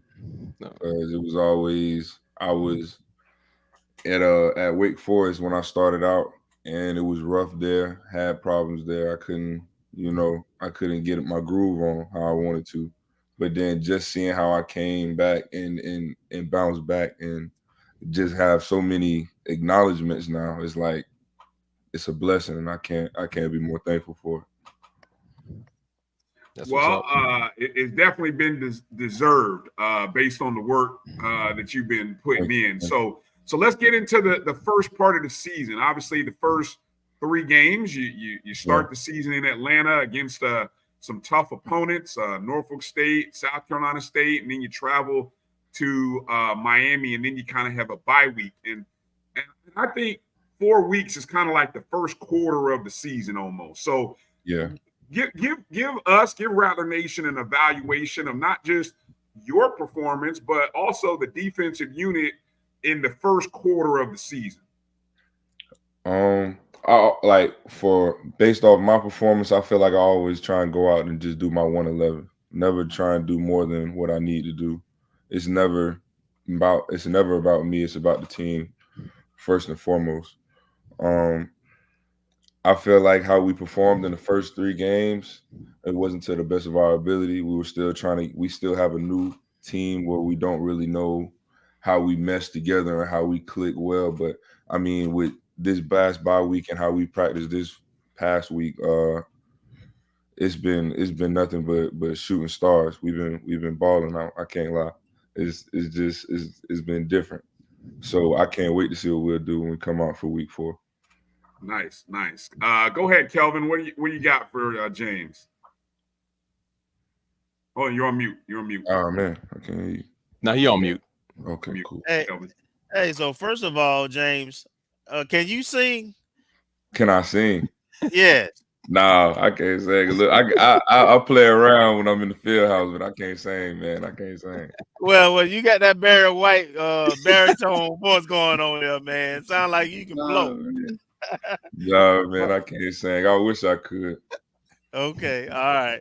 So I want you to talk about your journey, man. You kind of mentioned it a little bit. You went to Wake Forest, a Power 5 school, and then you came to FAMU and you filled in, you put in the work, and now you seeing the fruits of that labor. You seeing that success, as well as you've seen like other guys you played with on the same team, like Terrell Jennings and so forth, who put in the same kind of work, and then they got an opportunity. They got their opportunity, and then they made the best of it. And they in the league now. So just talk about your experience and what coming to FAMU and the fruits of your labor happening now, what that means, and what you think about that. I feel like coming to FAMU was a blessing, because knowing if you really know, I was committed to USF first before I came up to Tallahassee. So if you really know, you know. But it was when Coach Scott put me in contact with Coach Simmons, it just felt like home for me. Like I always wanted to see what HBCU ball was about, and it's definitely living up to the hype, because it's nothing like it. I mean, of course you got FBS ball and how it's set up, but shoot, we play them big games every season. If you throw out on them platforms, if you do what you got to do and you handle your business, man, the sky's the limit. So it's like it's not where you come from, it's how you do it and what you do in those moments. Okay. So in terms of the defense, right now, you all were able to rise the occasion in the first couple of games, right? We didn't get off to the stars we wanted to, but in the fourth quarter, when we had to have stops, we had stops. So we played taken care of.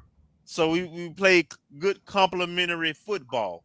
Right. So moving forward and to win a game like we got Saturday, you have to kind of play a clean game. You got to make sure you protect those gaps. But just talk about what you think Rattler Nation will see Saturday and the rest of the season from the defense.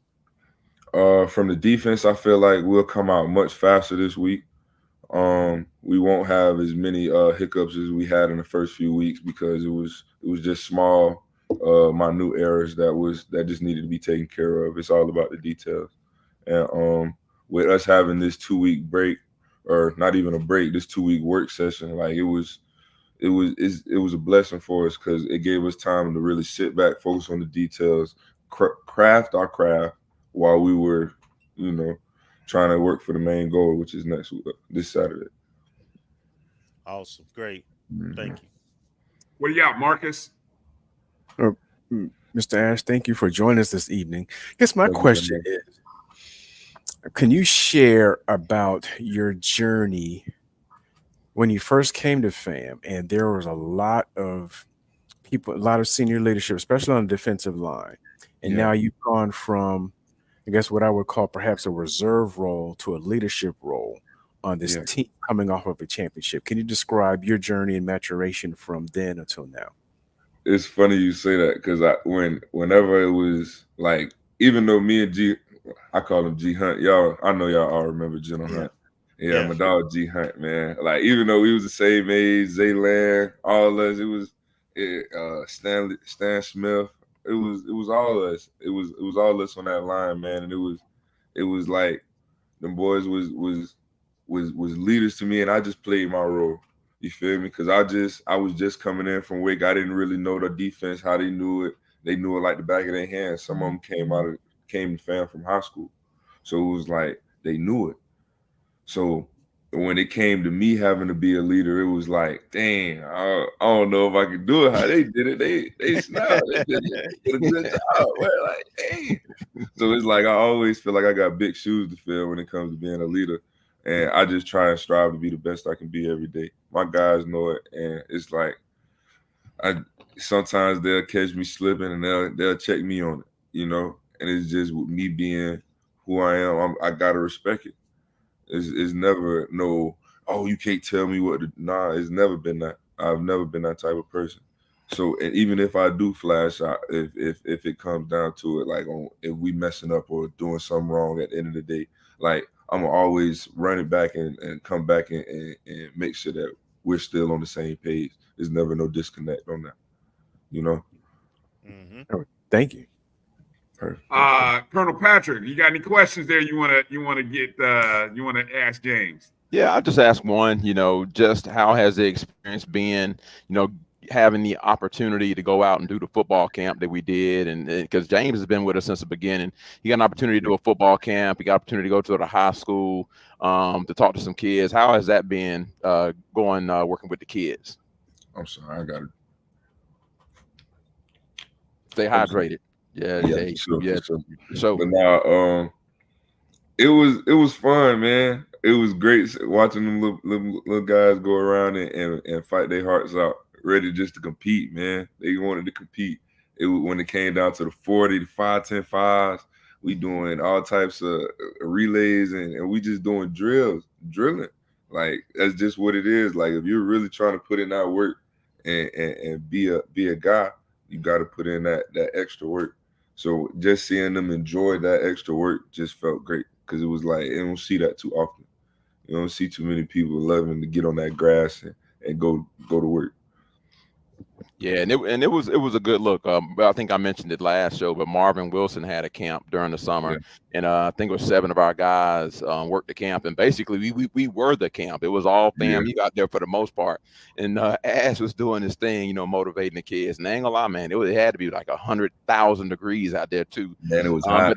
It was hot. You know how tight summers get.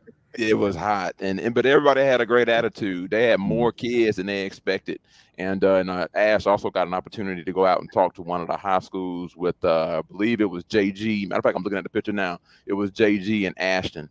So he was hanging out with a couple of offensive linemen. We had a chance to go out and talk to some of the kids at the high school. So not only, you heard his answers, very articulate, very thought out answers, very mature. and he's not only getting an opportunity to lead the team, but he also getting to, lead these youth in the community. And that's what the foundation is about, besides trying to help the players out too. So no, I appreciate Ash. Like I said, his personality in its entirety hasn't come out in this interview. But, no, we see the personality. Oh, he got the personality. We see it. But no, Ash is something else. No, he's definitely a leader on the team, and I'm glad that I'm having the opportunity to work with him. James, let me ask, since we were, you're giving back and being around the young people and working with them and inspiring them. Talk a little bit about your background and your time as a young person. When can you think back and remember what was it like for you in those early days, and maybe who were some of the people who kind of inspired you to want to get on the grind and grind hard in high school and earn an offer and an opportunity at the Power 5 level, and then keep playing at FAMU? Who were those people who inspired you? It was always my family. My family was always a big influence in everything I did. Whether it was my older brother, he played college ball, small school in Waldorf, Iowa. He played out there. I had a cousin. He was actually a DC at my high school that I played at, Chamberlain High School in Tampa. So it was him always knowing what had to go on. It was him always wanting to know and be the best at being the best DC in the state, in the city. So what else? It was it's so many people I can name. It's just hard to choose just one. Because it takes a village. It was never just one person that was just gonna give you what you know what I'm saying, what you're looking for. So I feel like I can give credit to my D-line coach, Coach Joseph, out in Bay Area Labs. He was working with me since I was 14.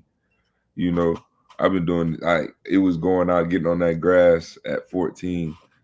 Fresh out of school, fresh from practice in the spring, and still having to go to another 6 o'clock workout. So it was all I was just grinded. I don't know what it was. It was just the football guys just rewarded me for all the work that I'm putting in, and then I feel like they will keep rewarding me if I just keep working. So I won't stop. I can't stop. Well, man, you're definitely paying it forward for all the time that people poured into you. Mm-hmm. You're definitely taking the time and paying it forward by pouring time into the young people that you're connecting with. That's so right. That keep doing that, man. Keep doing your thing on the field and then in the community. It'll pay off. It will pay off. A couple of questions that I see from the chats before we kind of let you go in our time here. A lot of people asking about the run defense and just what when you guys watch the film, and obviously you don't have to give away any secrets, but just talk a little bit about what you guys see from Troy and what do you guys have to do to sort of clean up some things from the previous 3 games to give you guys the best opportunity to be successful and slow them down this upcoming Saturday. I feel like in the interior, we still, myself included, we have to do a better job of holding down our gaps and staying in them, But I feel like with this bye week and this past week of work, we've done just that, at a very high level. And if it wasn't at a high level, we ran that play back over and over if we had to.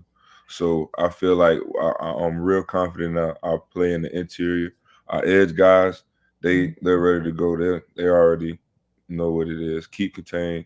Don't let anything get outside of them, and we'll box everything in. The backers, the backers are ready. I know 5's fired up. 45 is fired up. I can tell you we're ready, boss man. That's without giving up no secret. That's all you gotta say. That's all you gotta say, James. Look, I feel that. I feel that. That's good because I know people.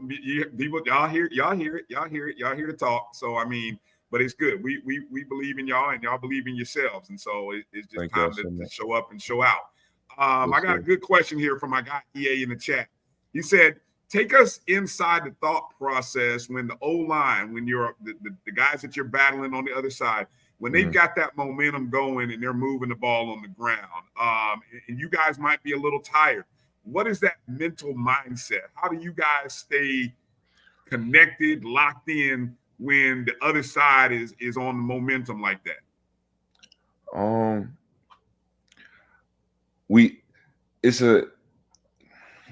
That's a question. That's a good one. I can't just up and speak on that one. But I feel like it's a want to at the end of the day. You gotta want to. Is like it's not just because you down bad right now because they got a big play don't mean we gonna stop because you looking down, you hanging your head. There's another snap to be played, brother. You gotta go. Ain't no time to suck in it. You gotta do what you gotta do in that play. Do your 111. If the play go away from you, dang, you did what you had to do on your side though. If it go to you, you better make that play. It's just that simple. You know, so it sounds like a do your job mentality. If everybody does their job, we'll be okay. Everybody does their job, we can't be stopped. There you go. All right, James, I want to give you a last word, last opportunity. Give a shout out. Anybody you want to shout out? Anybody you want to thank? Anything you want to plug? Let Rattler Nation know. Man, I just thank y'all for having me on ONG StrikeZone, man. This is my first podcast I never did, man. I feel good. I feel like I just did. I just won the championship, man. I feel good.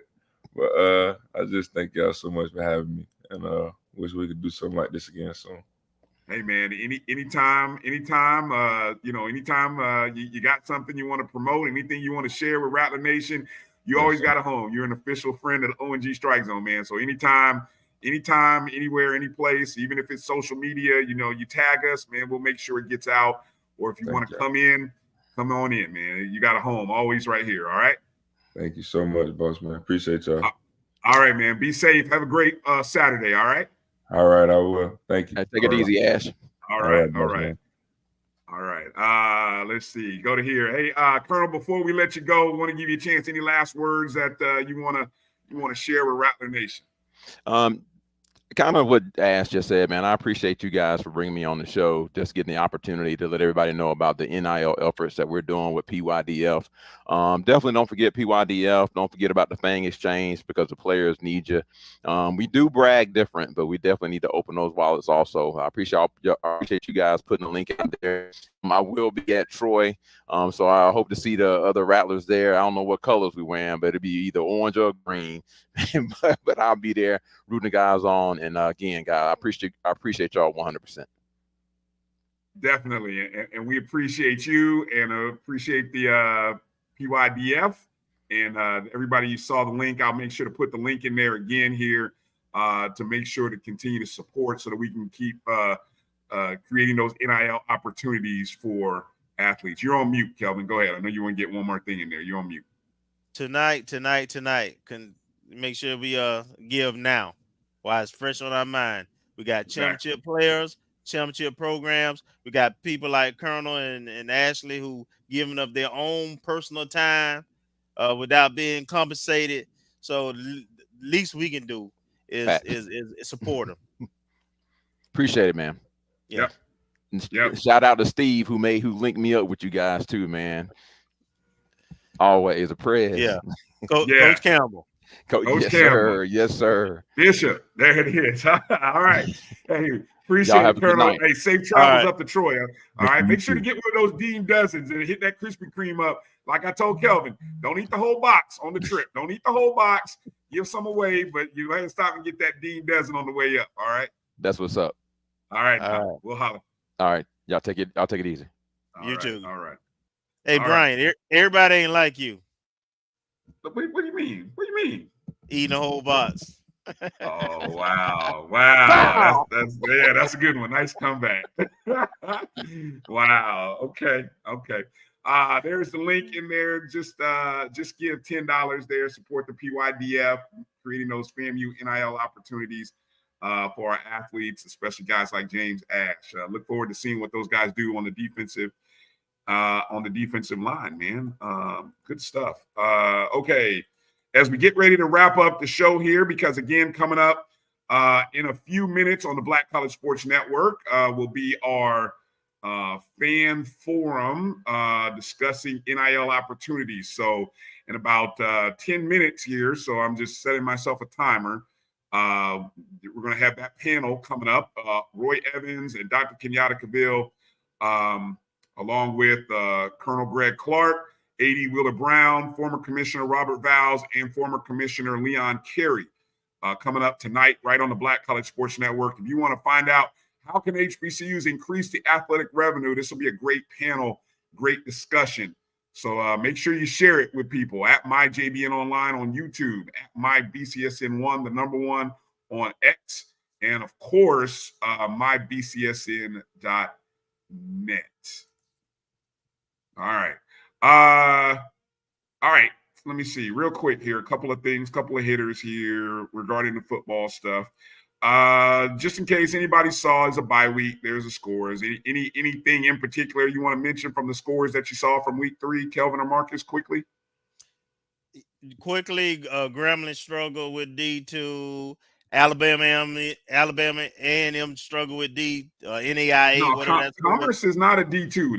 They're FCS. They transitioning. All right. All right. So I was not impressed with most of the teams, and Southern is a bad team right now.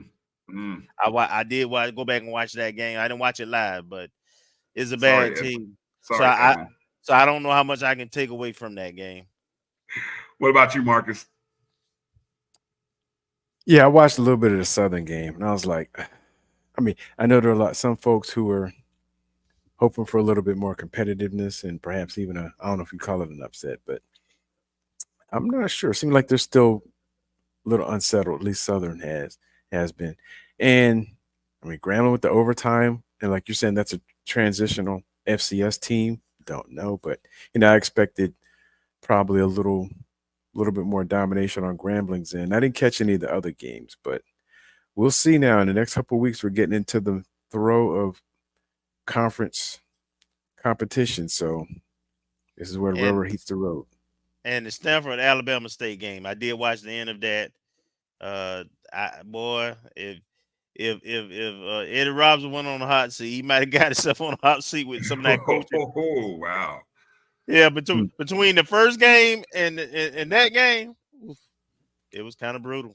Yeah, a lot of questionable stuff going on there. So just in maybe one or two words, did Jackson State impress, or just like meh as you watch Jackson State? They're doing what they need to do. It's too early to say one way or the other, but clearly, I think it's a tier now. Us and them in the SWAC. I agree. Okay, so if you look ahead to this upcoming weekend, there's the standings on the East. No need to show you what's going on the West because the West is a mess. But on the East, there's the standings on the East. And somehow Alabama A&M 2-1. I'm like, how are they 2-1? Who have they beaten? Is that right? Yeah, look at their schedule. That's all you got to do. That feels like a misprint. Alabama A&M 2-1. All 2-1s don't feel the same to me. But anyway, they're not. Hey, I've been very vocal on 2 different shows this week. I think Bethune-Cookman got a tough game coming up against Clark. I don't know about y'all, but they having trouble scoring too. Bethune offense is bad. They having trouble stopping. Yeah, they having trouble stopping people from scoring. And they scored 3, they scored 6, and then out of 14 of the points they scored against Western Michigan was on kick return. They haven't scored an offensive touchdown, if I remember correctly, yet. Ooh. A couple of SWAC matches, a West matchup, Southern at Prairie View. Alabama A&M taking on Austin Peay. That's an Ohio Valley team. UAPB's taking on Central Arkansas. That Jackson State Grambling game is a non-conference SWAC contest. So, it doesn't count on the standings, but a lot of pride at state. Texas Southern, is playing Incarnate Word. Alcorn is taking on McNeese State. So a couple opportunities for SWAC schools to beat some. Yeah, I agree with you. The SWAC schools need to get those wins that they can. What's the highlight game of the weekend on the SWAC schedule for you guys, Marcus, and then Kelvin? I'm gonna say Jackson State Grambling, even though it's non-conference. It'll give a good gauge to see where both teams are. Okay. All right. What about you, Kelvin? I'm looking at Southern Prairie View to see if Prairie View just had a bag showing against Texas Southern game 1 or not. Okay. All right.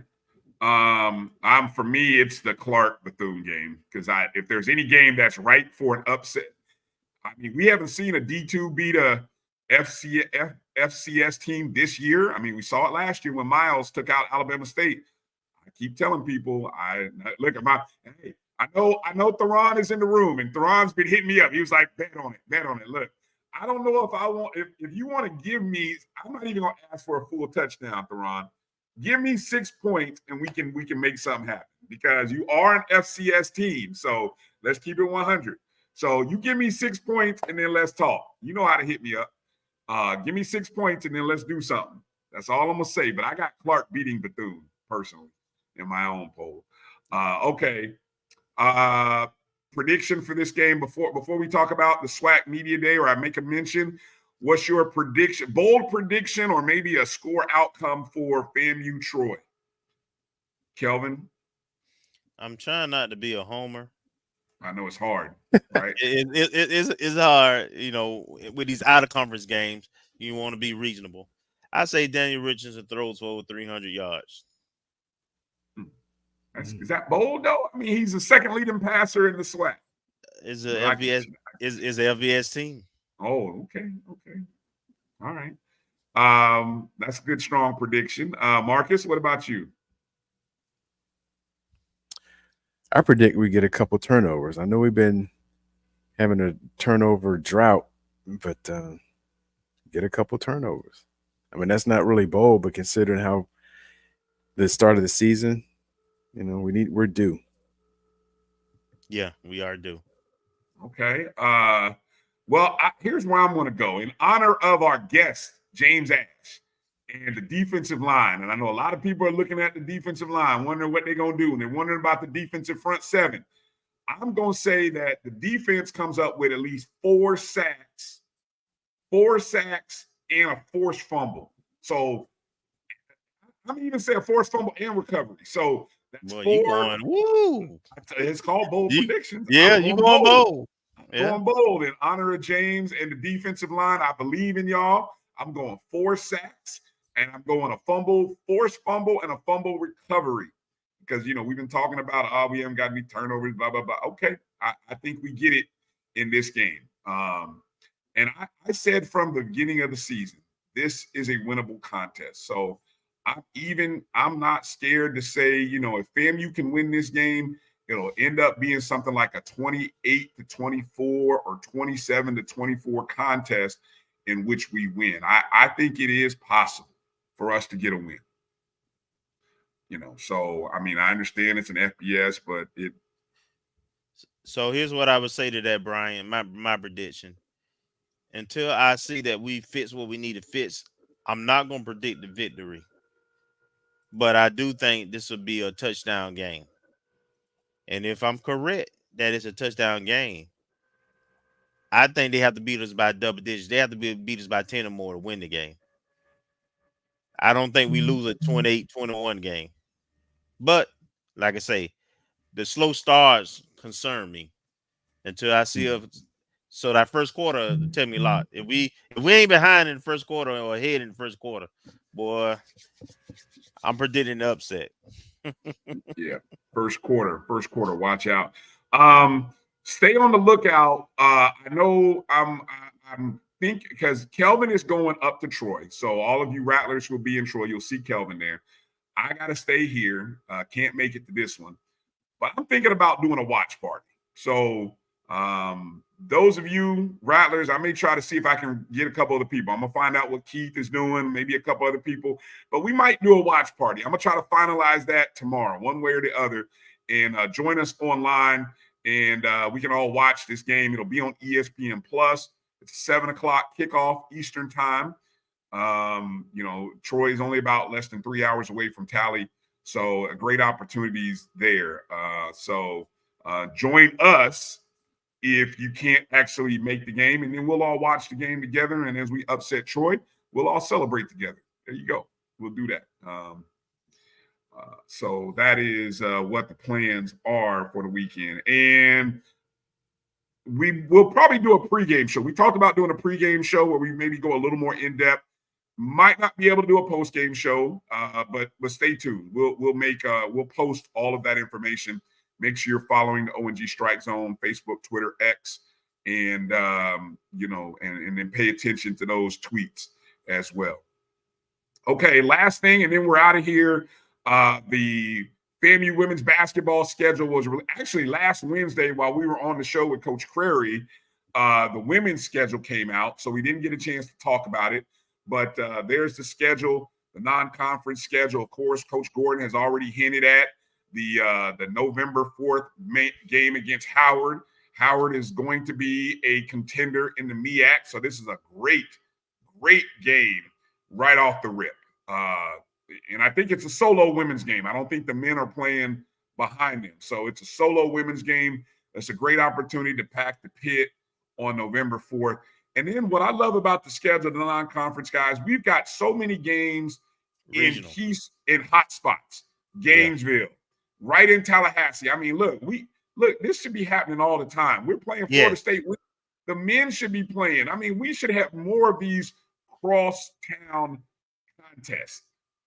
Jacksonville. So the Lady Rattlers will be in Jacksonville. They'll be in Orlando. They'll be in Atlanta. We've got 3 home games, excuse me. There's no excuse to get 4 home games. Thank you. Birmingham, Alabama. Man, I just noticed we're not traveling to like Idaho and Iowa and Seattle and California. What a beautiful schedule. There's no reason for the Southern Rattlers to get out and support the FAMU women's team. And I'll tell you what, tomorrow at 10 o'clock Eastern, when you watch the SWAC Media Day, pay very close attention. I can't give away too much, but I will say pay very close attention where the SWAC has FAMU ranked. That's all I'm going to say. It might surprise you. That's all I'm going to say. Again, on ESPN Plus, SWAC Basketball Media Day, 10 o'clock Eastern, 9 Central. Coach Gordon, along with guard Olivia Delancey, and Sabu Guaye. I hope I said her name right. That's so Olivia is there on the right, number 30. That's who you'll see. And of course, Sabu, she is the young lady who's a transfer from New Mexico State. She's a grad student from the Senegal. And so, if I'm not mistaken, didn't Coach said when she came on the show about a month ago, she's already instituted as a starting point guard, if I'm not mistaken, right? I believe so. Yeah. And then on Friday, the men, Coach Crary and the men will be at SWAC Media Day. You guys remember who Coach said was going to be at SWAC Media Day? Yeah, Chapman was the returning guy. Yep, Chapman's the returner. And then the young man who came from St. Thomas with him. Let me see if I can quickly pull up the roster here. Milton. Yes, thank you, Marcus. Milton. So again, it's Jordan Chapman, who you see right there on the left, number 2.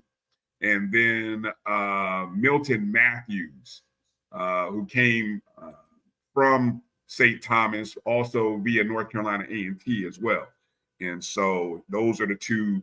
But there's the schedule there for the men. The men open up their season November 4th in Texas. So the Texas Rattlers you get a chance to see the FAMU men's team.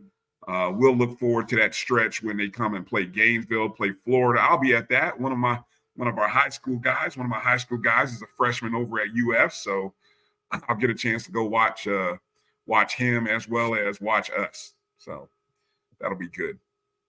All right. Well, that's going to do it for the show tonight, fellas.